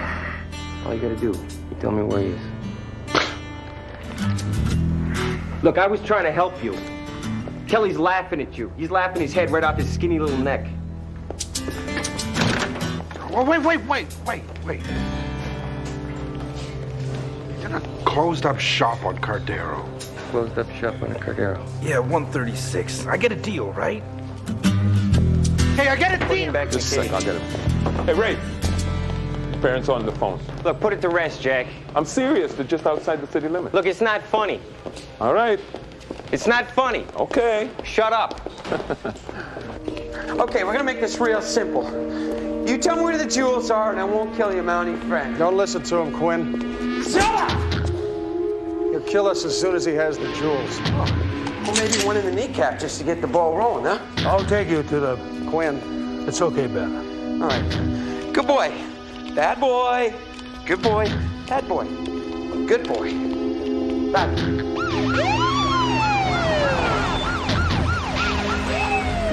Nothing opens onto the alley. Back entrance? Nothing. So the front's the only way out. It could be nobody's home. Could be we got a fruitcake with 2 hostages. We'll take it real slow. I think I can get up to that window. Kelly! I got 2 hostages! Come on. We've all seen the movie. Forget about it. I'll do it. I swear to God, I'll do it. I'll move back. You put the gun down, we can all go home. Nobody has to die here. One of them's a cop. Right. It just buys you trouble. It buys me a way out of here. You got a cell phone? Use it. 555-0165. 5550. You get the rest of that? Yeah. I don't want a SWAT team, hostage negotiators, the whole McGillis. Look, you get the SWAT team in here, we're not in charge anymore. It's procedure, detectives. Yeah, but that is Fraser in there. I don't want to see some black vest hotshot come in here and screw up our deal. Relax. It's what they're trained I know for. that's what they're trained for. Come on, let me talk to them at least until they get here. At least until they get here.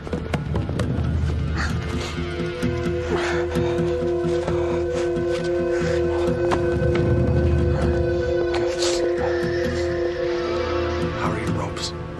Tight. Loosen circulation in my fingers. Can you move your hands? I think so. There. I'm tight. Come on. Use the damn phone. Come on. Yeah.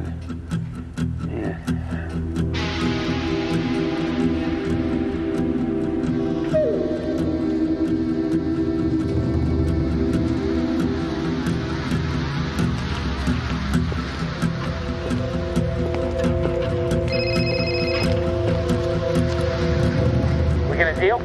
What do you want? Boy, I thought you saw this movie. Refresh my memory. Okay, listen carefully. You got 1 minute to put a car outside the door and clear out. Wait a minute, that wasn't in the script. In a script? Forget that script! I'm not waiting for the SWAT team or the hostage guys. Now you do it right now, or I shoot the Indians. Look, you shoot anybody, it's all over. You shoot anybody, I'll kill you myself. 1 minute. And don't forget, I got 2 in here and 1's expendable. All right?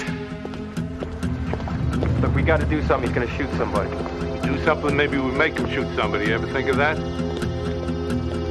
What do you want to do? Pull back.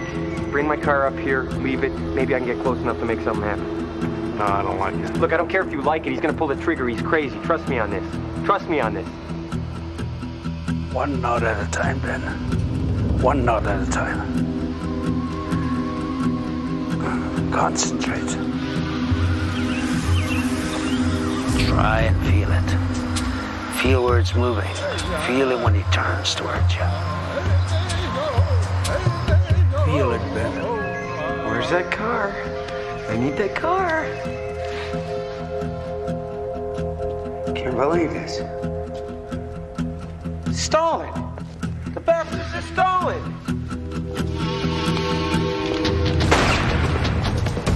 Gunshot!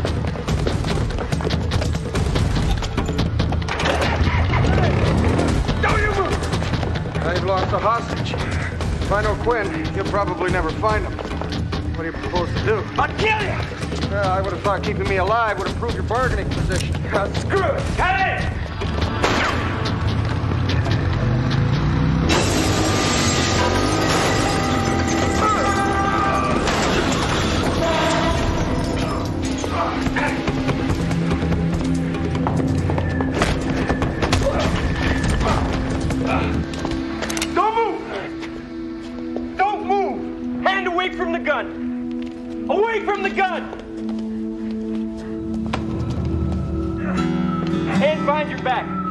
Mind your back!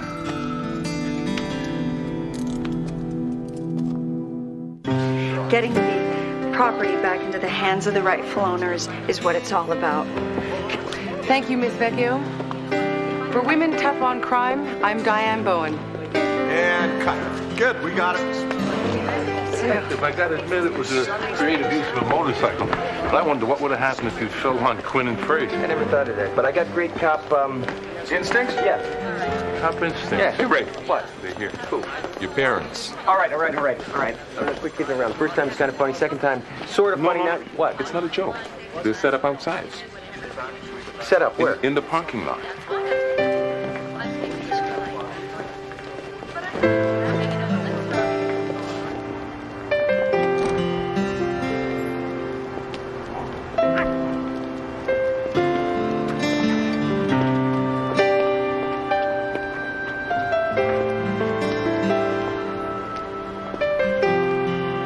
Son.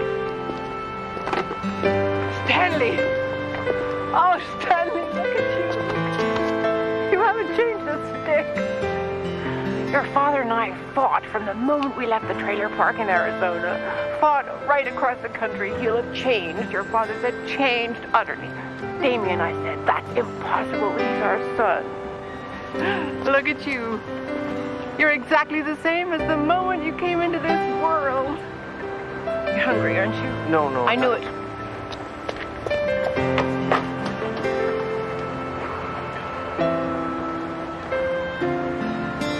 Son? Dad?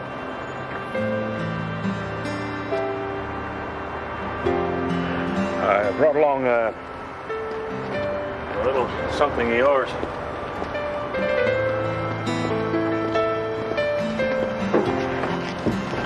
Wow. She still runs? Kept her going. Never gonna work.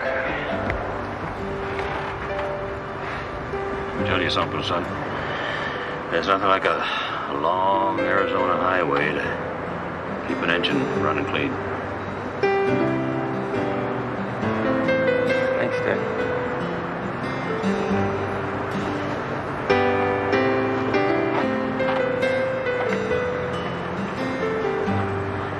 Hair looks good. I failed. How do you see that? It's hard to think of my land being under 100 feet of water and not see it as a failure. You know, there's a short entry in one of my father's journals. It reads, "My adversaries appear ready to listen. I'm nearing victory." That entry was written the day before he was shot. Your father acted heroically. Yes. But he's not here. At least, doesn't appear to be. I want to thank you, Ben. For the jewels? He would have returned them anyway. How do you know that? I know you. You do, don't you? Yes, I do. You let me make one of the biggest mistakes of my life.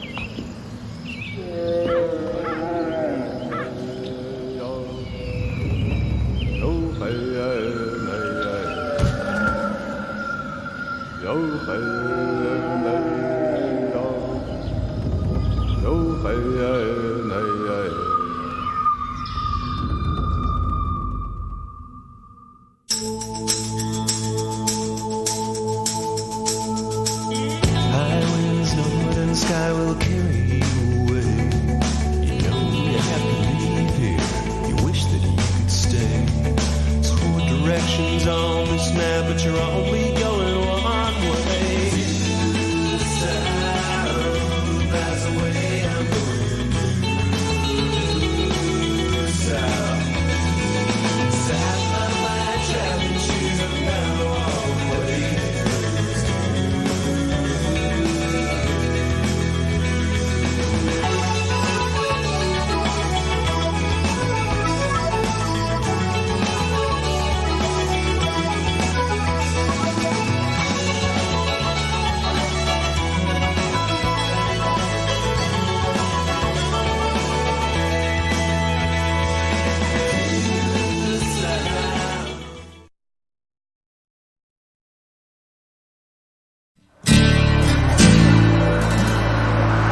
get the extradition papers? They should all be in order. Your bosses must be in a real hurry to get him back to Canada. What'd he do? He's wanted for perjury. Apparently, he was a key witness in a murder trial, and he changed his testimony on the stand. It resulted in a mistrial. Is he here? Huey and Louie are bringing him over from lockup. I hear he's quite the character. He got pulled over for running a red light and tried to convince them he was taking a shortcut in the Cross Canada rally. If he'd kept his mouth shut, they might have never called INS. Hey, Elaine, can you find out what the weather's like in Florida? Do I look like a travel agent? Hey, Benny, you ever been to the Sunshine State? Well, I can't say that I have, Rick. Yo, you guys want to move? We want to find out what fine Italian footwear tastes like. Thank you kindly. I just hear that it's the rainy season. I don't want to get all the way down there and get stuck in some kind of monsoon or something. Ray, I thought you'd used up all your vacation time. No. This is not a vacation. This is a plum just waiting to be picked. You see, the district sends one detective from each division to go down to Miami to listen to some lecture on advanced weaponry, and I plan to be said detective. So it's assigned on the basis of merit? Oh, it's assigned on the basis of who can suck up to the lieutenant the most without making it obvious. Cappuccino, sir. What do you think of this shirt? What, that? I think you look pretty silly in it sitting behind your desk while I'm in Florida. Sorry, pal. This little baby here is my ticket to fun in the sun. You know, strange you guys mentioned Florida because my family has a home in the Keys. If you want to use it, let me know. Shut up. What do you got? What do you got? Orchestra seats to La Boheme. I'll send you a postcard. We'll see about that. So you really thought you could get this assignment by sucking up to me, detective? Oh, no, sir. A man of your considerable intelligence would see right through that, sir. Decaf? No, sir. Thanks anyway. No problem, sir. I just happened to be passing the espresso bar on the way to work, sir. Where can I find an espresso bar in a 10-block radius? No, there's a small one. All right, great. You got him real Cuban cigars? No way. How'd you get your hands on them? Let's just say one of the girls in the evidence room thinks I have sensitive eyes. Really? Wait a moment, sir. Bitch, is this a girl? Oh, hey, come on, man. He didn't mean it literally. What you looking at? What's your problem? It's just that I had these 2 tickets to the opera, and I thought I might be out of town tomorrow night. Oh, it's very generous of you. Do you smoke cigars, sir? You're going to think this is a very strange coincidence, but... Cubans, Gardino. You boys wouldn't be in any way trying to influence my decision on which officer makes that Miami. No, absolutely sir. not, sir. Right, because I make it a rule to disqualify any officer who gives me an expensive present of any sort in the last month. I mean, just to avoid any appearances of impropriety. You understand? I have reason to suspect that these are domestic, sir. Really? Yeah, where it says Havana, if you look closely, the ink is smudged. Actually, the ticket's the 20th row, sir. Matinee. On the other hand, the cigars look real to me. Pardon me. Excuse me. Watch your back, somebody. Watch your back. Working, man. Coming through. I got a deadline. Detective Huey and Gardino. Were you escorting a prisoner here for extradition? Yes, sir. He's, I hate to say this, sir, but I believe my partner didn't handcuff him properly. Hey, it's your cuffs, you ferret-faced little... Hey! You guys misplaced something! Detective Vecchio, have you caused a riot yet this morning? Not that I'm aware of, sir. Good. Gardino, give me your shirt. Woo! I'm going to Miami!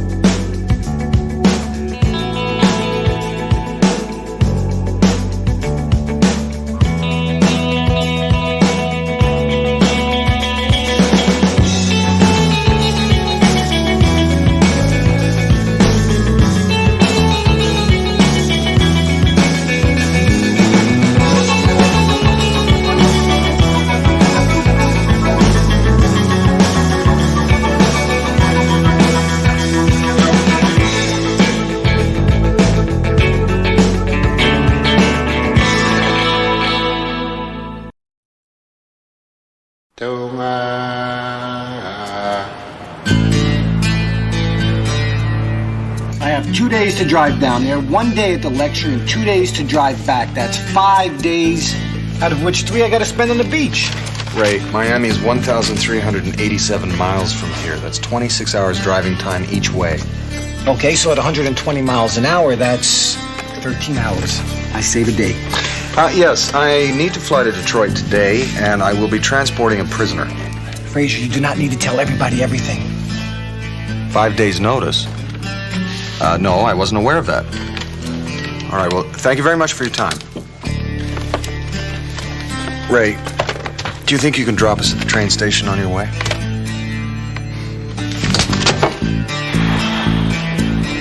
You know, you are wasting Canadian taxpayers' dollars, okay?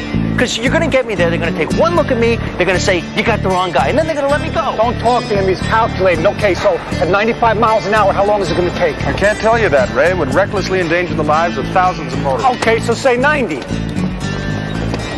Good morning. Constable Benton Fraser, RCMP. I called earlier to inquire about transporting a prisoner to Windsor, but your lines were busy. You want to transport a prisoner? Wanted for train robbery, murder, wanted escape from maximum security prison. I'll be no trouble at all. Well, I can't very well gag him, Ray. Fraser, this man is not your problem. He's an accused felon and a compulsive liar. I am an innocent victim of circumstance. Shut up! You know what your problem is, Fraser? You can't go around compulsively telling people the truth. They just don't want to hear it. Hey, see, there I'd have to disagree with you. Shut up! Hey, Bank of Illinois. My dad owns that, you know. Well, part owner. I mean, he orchestrated the whole deal, to tell you the truth. I mean, the Rockefellers used to own it, then they bought it. But I'm telling you something, that has been one hell of an investment. Because in the mid-'60s, there was a little bit of trouble there. But I'll tell you, right now with the EC and everything going on, he's really doing well. Shut up!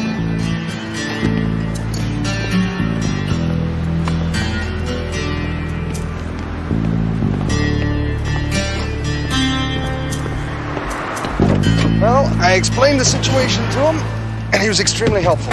Did he rent you a car? No, but he doesn't have any.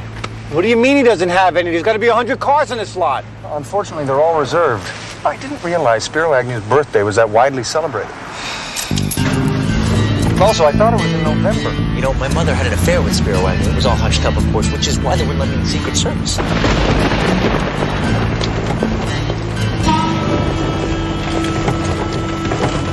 This is a 1971 mint-condition Buick Riviera. You know, Ray, you really don't have to do this. I'm sure I can find someone who'll lend me a car. How many people have we asked? Well, basically everyone I know. It does seem rather curious that they've all decided to leave town at exactly the same time. It uses top-octane fuel, 20-weight oil. Ray, this is silly. How are you going to get to Florida? I'll fly. It'll be worth the $600 to get rid of you. Are you aware that the gas tank in this particular make of car explodes on impact? You want to ride in the trunk? Ray, you know, I appreciate this offer, I really do, but you have some kind of special bond with this vehicle. Now, I'm not saying I understand it, but I do respect it. Shut up before I change my mind. Now, in the care and operation of this vehicle, there is one thing to remember and hold above all else. Never, I repeat, never used a lighter. Of all the original parts in this car, it was the most difficult to replace. It took me 7 years to find that lighter, and since I've owned it, it's never been depressed. Then how do you know it works? I know in my soul. Do not adjust the passenger seat, open up the glove box, or use anything other than the preset radio buttons. I'll take good care of your car, Ray. Don't worry about a thing. Really. One final piece of advice. The man sitting across from you is a felon. Accused. Accused. Do not trust him. Do not talk to him. Do not listen to him. And most of all, do not think of him as a human being. Think of him as a parcel that needs to be delivered, and you will be okay. Do you understand? I'll do that, Ray. And have a nice trip. Thank you, Ray. Thanks. Bye-bye. Oh, Ray. What's the best way to get to the I-90 from here? Oh, don't worry, I know. I'll show you. Thanks, Ray.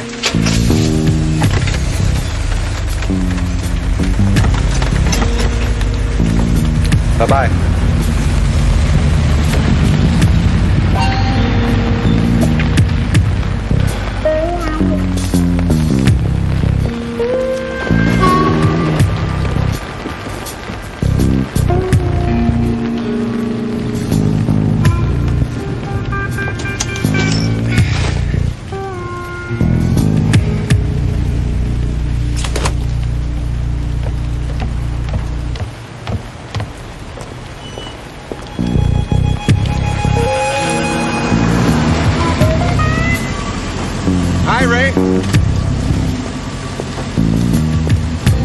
How far is it from Windsor to Miami? Ray, this really isn't necessary. Just answer the question. 1,314 miles. Okay, we drop the guy off, you take the bus back, and I'm only 4 hours behind schedule. Well, not quite. 4 hours and 20 minutes. We still have to pick up Diefenbaker.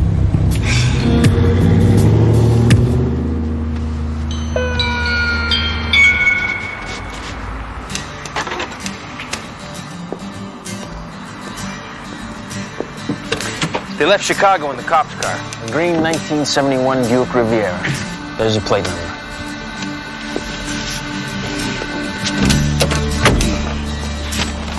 They'll be taking the interstate.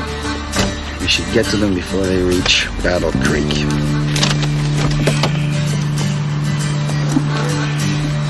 Thought I told you to pay him. I tried. He wouldn't take Canadian.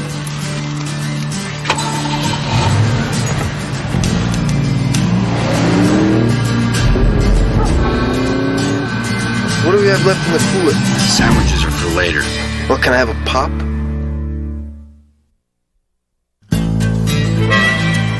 My hands are cuffed behind me and I'm strapped into a seatbelt.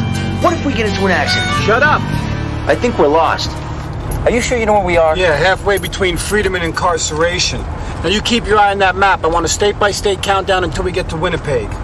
Windsor. Yeah, like there's a difference. Damn, I should have brought the snow chains. Do we really gotta cross the border? Yes, Ray.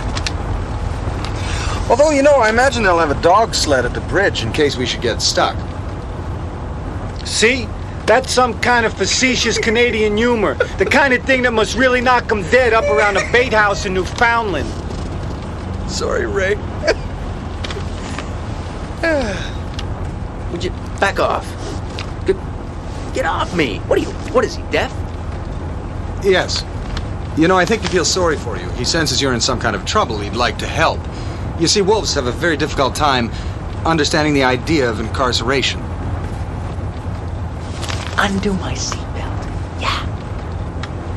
But they do understand the law, don't they, Diefenbaker?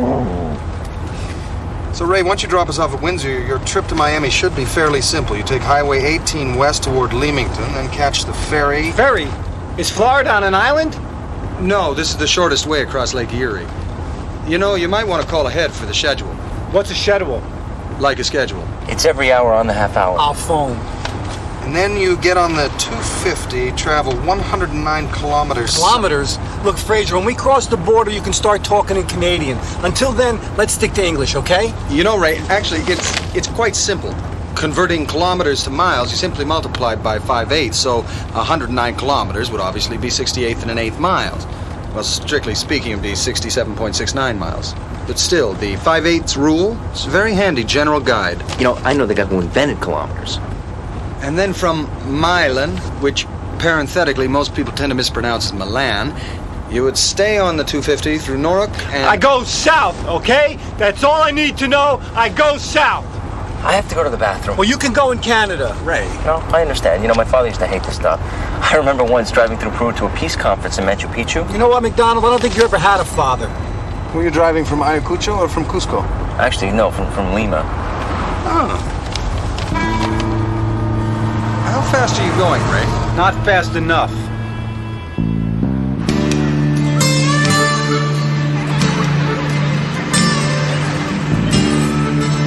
Can we go a little faster? Those kids in that bus were laughing at us. It's one of those little short buses. I think I'm already speeding. These stupid road signs. What's 60 times 8/5? 96.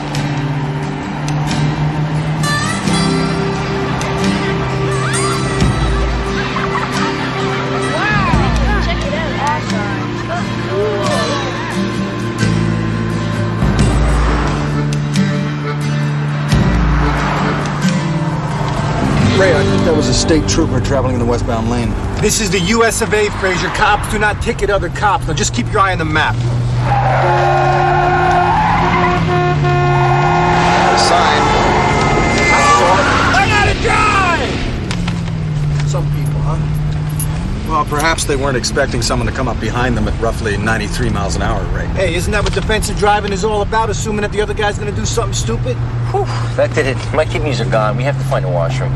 We don't have washrooms in America. We have restrooms. The minute I see a sign that says washroom, we'll pull over. What are you doing? Well, I thought I'd read That's the original manual. Do not open that. You've never read this? No, I've never cracked its spine. I cracked my spine once. No one's listening to you and no one cares. Punctured a kidney, which is why I need to... Shut up, which is why you need to shut up. We'll stop when we need gas. Oh, we're gonna stop before that. Want to bet?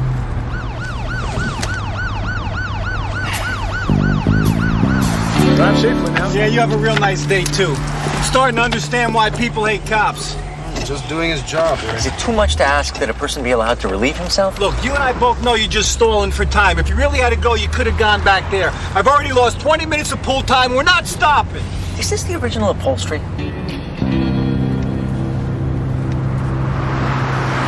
It's really quite simple. To convert from miles to kilometers, you simply multiply it by 8/5. So the 55-mile-an-hour limit obviously converts to 88 kilometers per hour. I appreciate the warning, officer. You folks have a nice trip. Thank you, officer.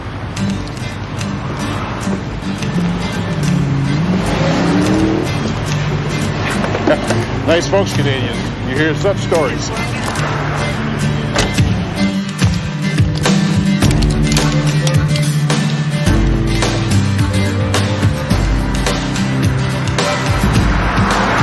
Not happening. There's too much pressure. You got 10 seconds before I start pumping bullets through this door. This really is not a conducive atmosphere for what I'm trying to accomplish here, okay? Perhaps if you tried running the water. Do you have helpful hints for everything? It's really not my fault. I've got a bit of a sharp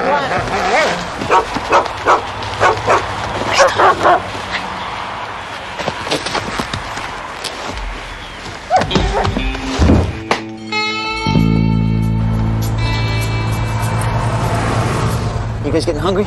Forget it. Oh, come on. I haven't eaten since the lockup. I know my rights.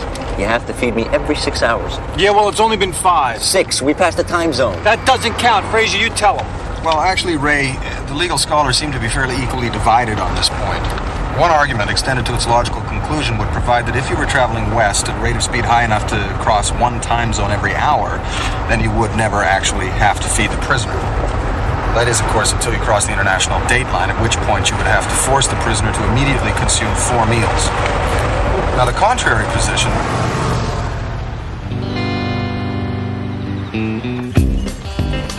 All right, you got 10 minutes to eat unless there's a time zone between here and the counter. I don't believe this. I've been looking for this place for 15 years. My dad and I used to come here all the time. That's our booth, right? That was our booth. Yeah, well, from now on, we'll call this our counter. Grab a stool. This is it, officer, right here.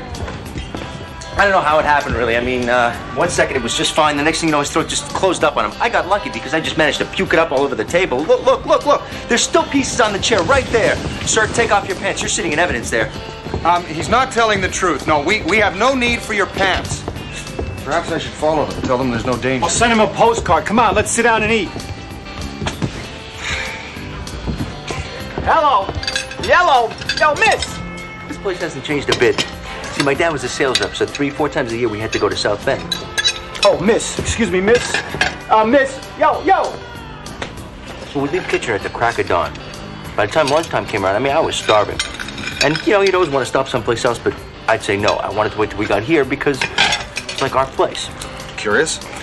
If you'd taken the interstate, I would have thought you'd be here in about 5 hours. Fraser, the man is lying. It's just another story. You want to do something useful? Throw a flying tackle into the waitress the next time she passes. Hey, can we order here? They make the best pancakes in the world. They used to have this turntable right in the middle of the table with 6 different types of syrup. Air conditioning, blasting. The syrup was always warm. It's odd. The windows face north. You boys ready to order? No, let's go straight for the check. What's the fastest thing on the menu? I'll have the blueberry pancakes. No pancakes. Oh, of course you have pancakes. Do you see pancakes in the menu? Right, hamburgers all around. Look, do you think you could ask him to make me some pancakes? I used to come here when I was a kid. Then you'll know we've never served pancakes. You want everything on them? Yeah. I hate pickles. Pick them off.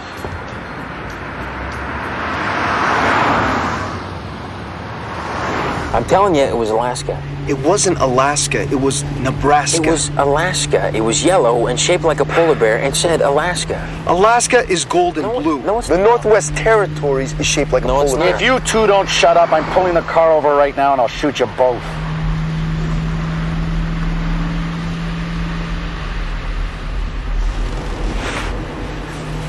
I got him. This better be Illinois plates on a Buick Riviera.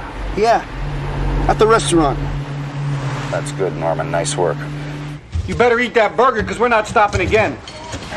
I had a hiding space down here. I used to flip out the baseboard and leave stuff in it. You know, toy soldiers and marbles. Are you telling that story for my benefit? Because A, I don't believe it, and B, I don't care.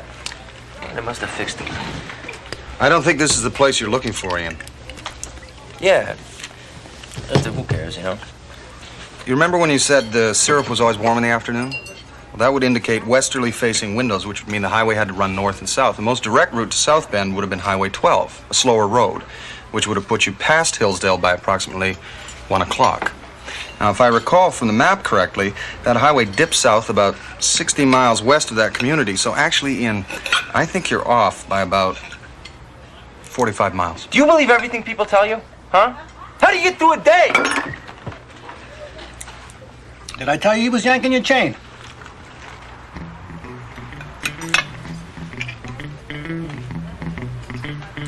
My mistake.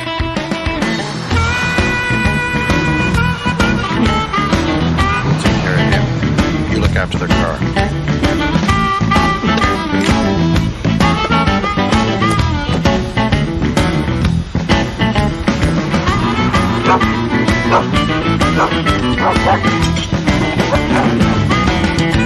All by myself alone, and I'm dreaming you. All alone and by myself, you know I'm dreaming. You all right? Yeah. Go get the car ready. Well, such is my situation, that's all that I can do. As the wind blows, baby, and as the case may be. As the wind blows, baby, and the case may be. Well, such is my situation, I hope you're dreaming of me. According to the circumstance, help is never fate. I must delay the happy day, we can Saturday now, baby. I'm dreaming of you. Such is my situation, that's all that I can do. Are they coming? I don't see them. Did you see that? They tried to kill me! Yeah, the bullets tipped me off. You got him? Just a second.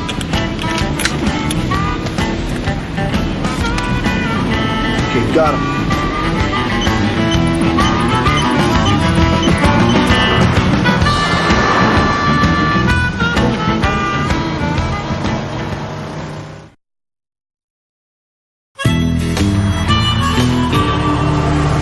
Should be a state police post in Battle Creek. Forget it! Ray, we have to report this. Look, Frazier, there must have been a dozen people back at that roadhouse. I guarantee that somebody called it in. If we go in there, they're gonna keep us there for hours making out reports. Ray, they opened fire inside a restaurant. We can't weigh that against a couple hours driving time. Okay, here's what happens. We go in there, they call Welsh. I don't get to go to Florida, and you don't get your prisoner to Canada. Still, I think I see them. All right, look, we can't just pull off and start driving around in circles and looking for help. I mean, how long do you think it'll take them to catch up to us? Well, if we keep going in a straight line, we're not exactly going to be difficult to find. Oh, they're behind that truck.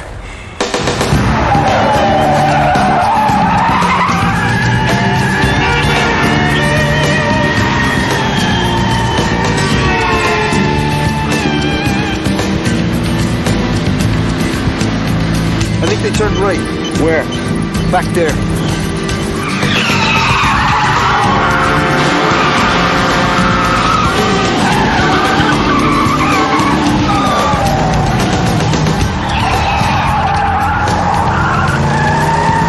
McDonald, you want to tell us who wants you dead, excluding the immediate occupants of this car? You wouldn't believe me. That I believe. They're rogue Mounties. The RCMP does not want me to testify. Well, I don't think they can be Mounties, Ian. The man in the hat appears to be in his mid-50s, so he would have had to join up when the height requirements were still in place and would have narrowly missed qualifying. His nickname is Stumps. He chased a guy to a lumber mill and lost 3 inches off his legs. Here, don't slap him, shoot him. All right, fine. You want the truth? You heard about the Basque separatist movement? Next. All right, fine. You want the real truth? Here it is. Those guys are part of the Canadian mob. There's no such thing. On the contrary, Ray, organized crime is a growing problem in Canada. Oh, yeah, what are we talking about here? Conspiracy to commit jaywalking? Organized littering? The guy in the hat, Danny the Bull Brock. One of his guys stiffed him on account, so he took him into an alley and shot him 8 times. Was that one time with 8 bullets or 8 separate times? Because in America, after the 3rd trip down the same alley, we'd start to get a little suspicious. I happened to be looking out my window into the alley. Yeah, what, all 8 times? Hey, I saw him do it. So the cops found out and they made me testify. Oh, and understand you wait, don't tell me you lied? Look, these guys can get you anywhere, okay? I was protected around the clock, and I still managed to find a note under my pillow. So I fingered somebody else, except that he happened to be in jail at the time of the murder. Yeah, now that was very entertaining. So what's your next story? We're being pursued by plainclothes toreadors?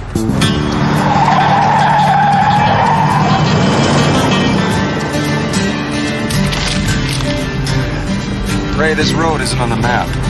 It's going east. That's all I need to know. All right, now here's a little trick that I'll teach you in driver's ed. Where are they? Where are they? I don't know. What do you mean you don't know?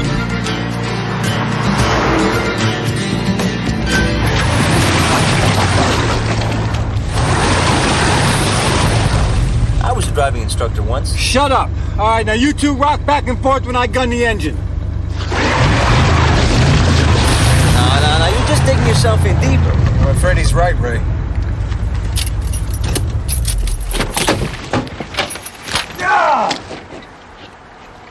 Wow, it looks worse than it really is. My shoe! Mother Nature just ate my shoe! You want me to get it for you, Ray? No, what I want is for us to get out of this ditch, drop this psychopath off, and drown my sorrows in coconut milk. This is what I want, okay? This is what I really want. And a flip-flop. Okay, you two push it out and I'll rock us out of here. You're taking me to jail and you expect me to help you out? I don't think so. Just get back there and push. Well, we can't actually make him do that, Ray. Forced labor is against the Geneva Convention. Yeah, well, somebody's got to push and somebody's got to drive, and I only got one shoe. I'll drive. The hell you will. Suit yourself. Ray. All right. We'll push it out.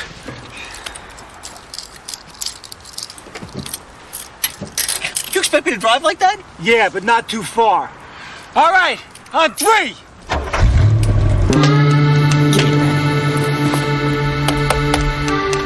You broke it. They probably doubled back, son of a...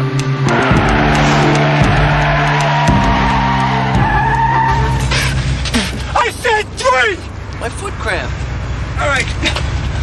Oh, Ray, look. Look, I think I found...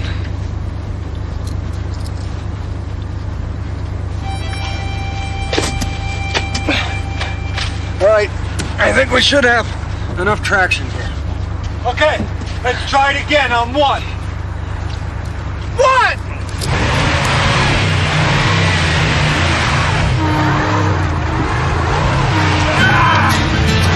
Okay, stop the car! Okay, stop the car! I can't, my legs cramped up. Stop the car, you blood-sucking cunt! You better undo these things. You can go to hell! Right there! I want my leg out!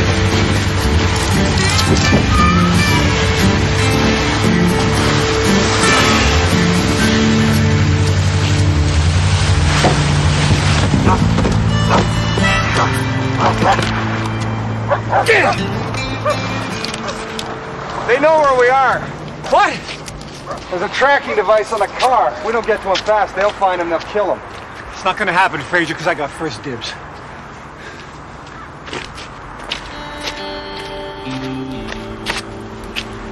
Let's go find my shoe. About your shoe.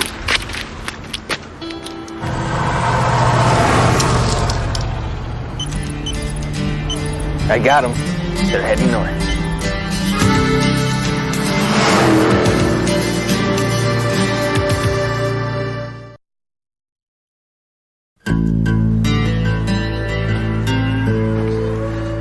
Do you know how many mint-condition 71 Buick Rivieras are left on the road? Almost none. This man stole something from me that is almost irreplaceable. And easily identifiable, which means he can't use the freeways. He knows Brock is after him. He has to assume we'll have put out an APB. So his only option is to find some place to hide until dusk and then travel at night. Well, that narrows down a search to every barn, garage, or haystack in the greater Michigan area. Every barn has a farmer, Ray, and every garage has an owner. Without time and friends, it's not that easy to find some place to hide. He's wanted on both sides of the border by both sides of the law. He's got nowhere to run. If he gets it, I'll kill him. My father said something that's always stuck with me, Ray.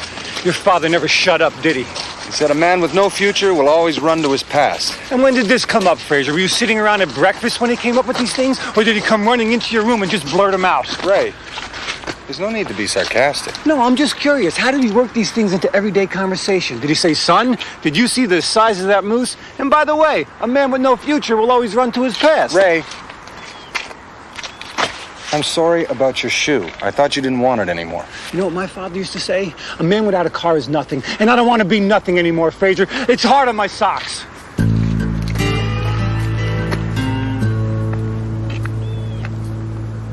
You went that way. Why? Does a man with no future always turn left? No, he's gone to find the pancake house. There is no pancake house. It's a lie, just like everything else that's come out of his mouth. I don't think so, Ray. People tell lies for a number of different reasons. Because they're ashamed, because they're insecure, sometimes because they're in trouble. But they always hope to gain something from their lie. Money, prestige, pity, sometimes even freedom. His story about the pancake house, he stood nothing to gain by it. He told it because it's true. He let us see a little glimpse of who he really is. And then he got angry because we saw that. That pancake house exists. It may be the only place around here where he feels safe. I think he's gone to find it. I bet he used my lighter.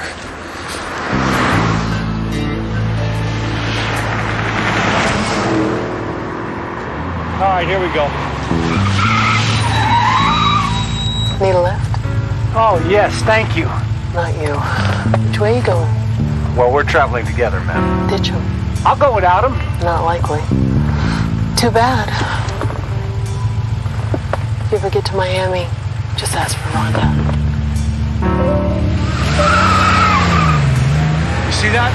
Women always judge you by your shoes. I don't think she was sincere in her invitation, Ray. I mean, how could a young woman possibly be known by her first name in such a large city? Fraser, your father taught you nothing. You know that? Okay, enough is enough. I'm the law, and I need a lift. Ray, I don't think he can possibly read your badge from this distance. But I could be wrong.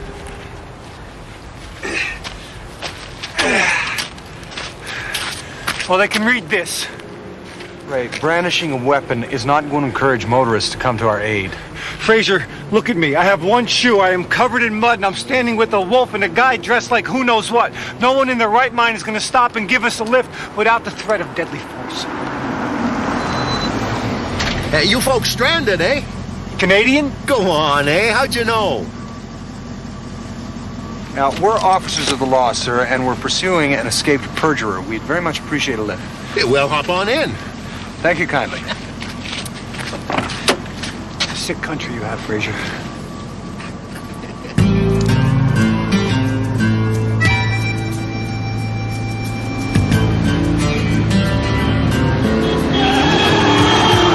Damn Americans, they never say no. Let me turn. Which way? In that way. I can't see when you point in the back seat. Left. Here? Yes, here.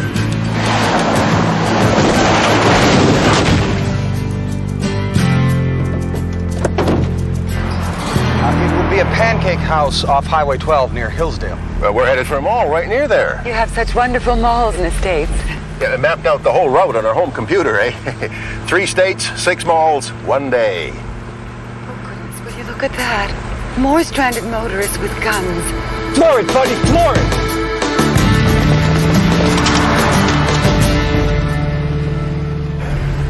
America's just getting more violent all the time. Yeah, it's television, eh? That's why I like our fine Canadian programming.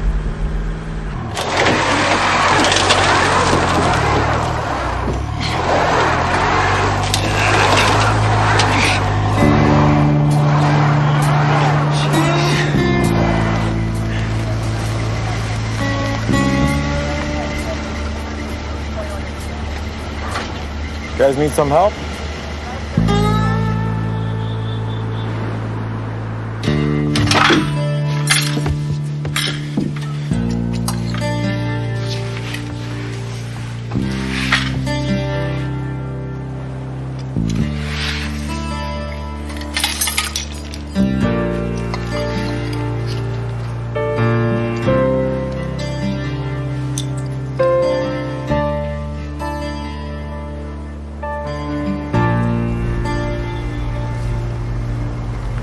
You guys need a ride? We're coming right past here on the way back. Oh, thanks. We'll be fine.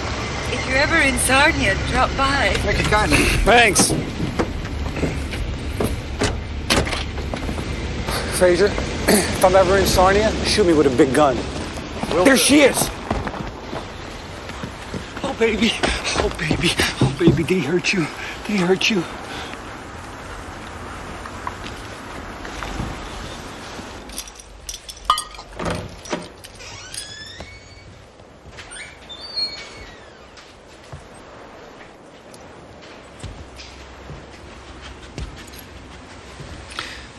I didn't even see anything. I'm sorry? In the alley. I was in my apartment. I just didn't look out my window. Didn't see anything. Didn't hear anything. But you told the police you did. I came around looking for witnesses. I was there when it happened, so they said I must have seen something. Couldn't help myself. Look at this. I thought I'd stashed something valuable here. You know, some money, some jewelry. Look at this junk. You know, we would travel for hours to get here. He'd say maybe 2 words to me. Then we'd get here and he'd give me some money and tell me he'd be back. He left me here for hours, sometimes overnight. You know, the only reason that he took me was so that my mother wouldn't know he was cheating on her. And she would always ask me what we did, where we went, and he would tell me what to say. Now, she had to be the most gullible person in the world. I mean, I could have told her that we went to the moon, and she would have believed me. Not too bright.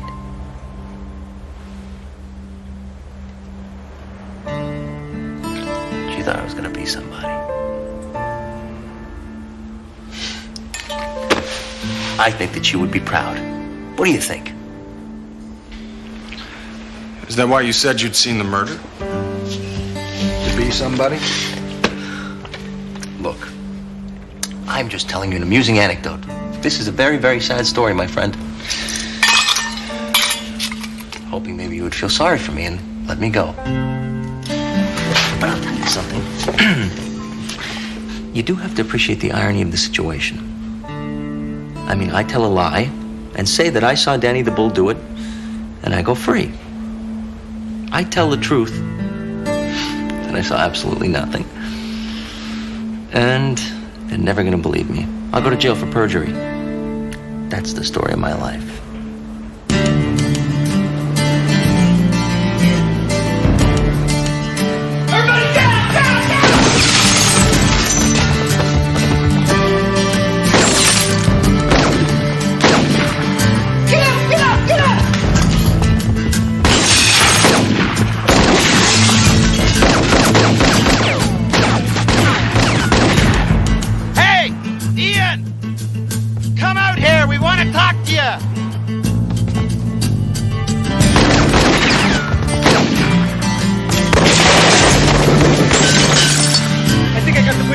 Every little bit helps, Ray. All right.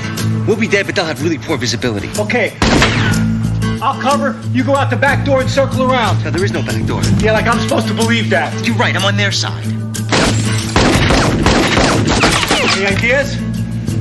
The only access are the side and front windows, and they have those covered. You know, Ray, if you could lay down enough withering fire, I think I can make it to the car. I only got 1 bullet left. That's all we're gonna need. You have to get them to line up straight. No. When I was flipping through the service manual of your car, I discovered that your gas tank is only 11 inches from your rear fender. You opened my manual? Only for 3 seconds. Now, one bullet surely can penetrate the tank and spark an explosion. I was right? Yeah, luckily you'll both take that information to the grave. What we need to do is get the other two close enough to be hit by the explosion. Well, there's two guys behind their car. Why can't I just shoot it? Well, I didn't read their manual, Ray. I can get them to the car. Oh, yeah, like we can trust you. Look, I was just offering to help. If you don't want me to, fine. Oh, feeling a little remorse, are we? A little guilt for leaving us stranded out in the middle of nowhere to freeze to death? Well, it's too late, pal. God could see right through your feeble attempts at redemption when you think that the end is near. Trust me, it won't do you any good. Hey, you speaking from personal experience? Look, I haven't done a whole hell of a lot in my life that benefited anybody but myself. And for once, I was going to do something that helped somebody else. Forget I mentioned it. Oh, very poignant. I got tears in my eyes. The only problem is, you and I both know if we let you out, you cut a deal with them to let you go and get us killed. I don't think so, Ray. I think we can trust him. No, you can't. Yes, we can. Is there no other way? No. Although, you know, maybe it would be easier if I shot your car. No, I can do it. No funny business, or I missed the car name straight for you. Gabish? Mr. Brock! It's Ian!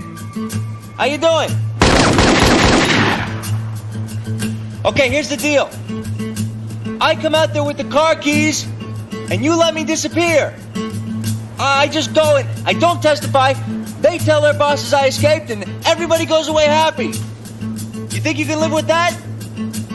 Let me think about it! Dump him in the trunk. Okay, Ian? As soon as you get close enough, dive for cover, he'll shoot. Okay. Of course, you know, if you'd rather that I shot the car. Just get out the door.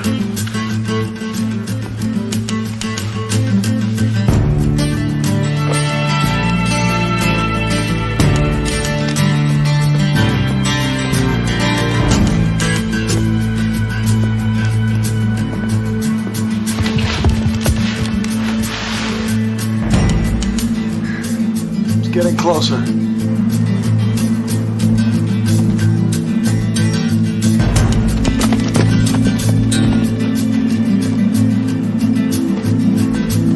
Almost there. My hand is shaking.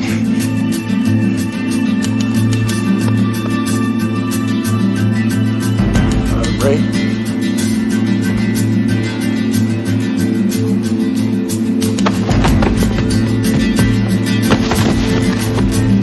Right now would be quite a good time.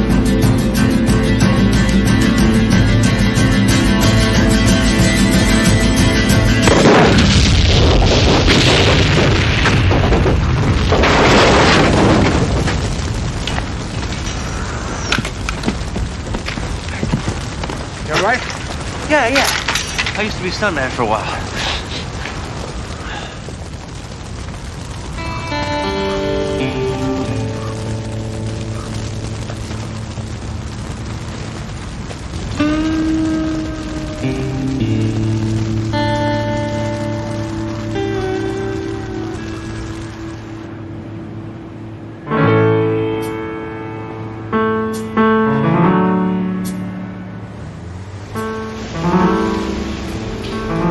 Stop at the customs booth. I'll explain the situation. Yeah, we do this all the time. Just let me do the talking.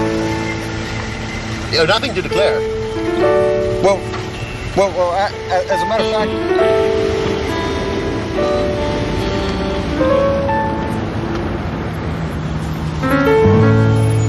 Get out of the car, please.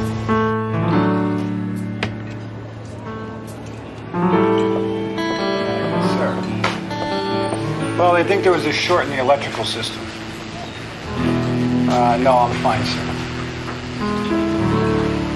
Well, it may take some time to find some of the parts, sir. Yeah, thank you.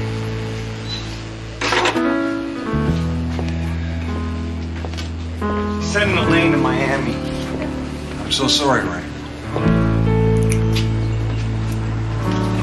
Would it be against the law to get us a cruiser? Trying to decide what you're gonna do? Between lying and going to jail, that's a tough one. is, actually.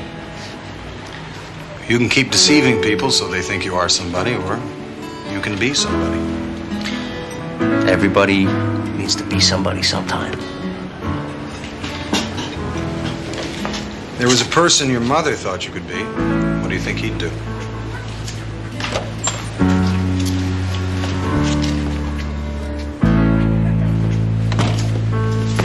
Ever in trouble with him? No. Okay, let's get on the road then.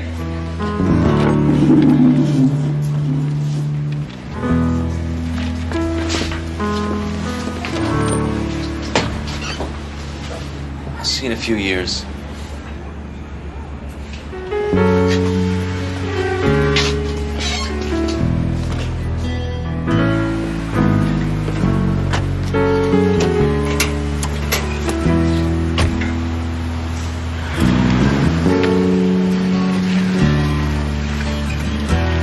What's the quickest way to get back on the highway? Oh, don't worry, I'll show you. Make a left.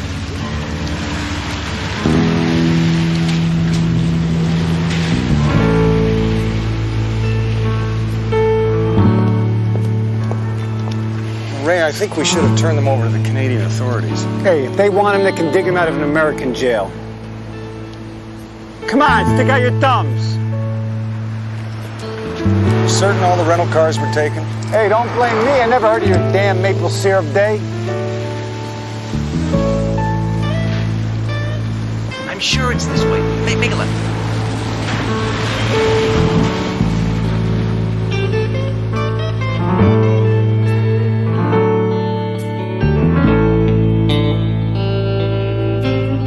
Now I got it. Straight ahead, straight ahead.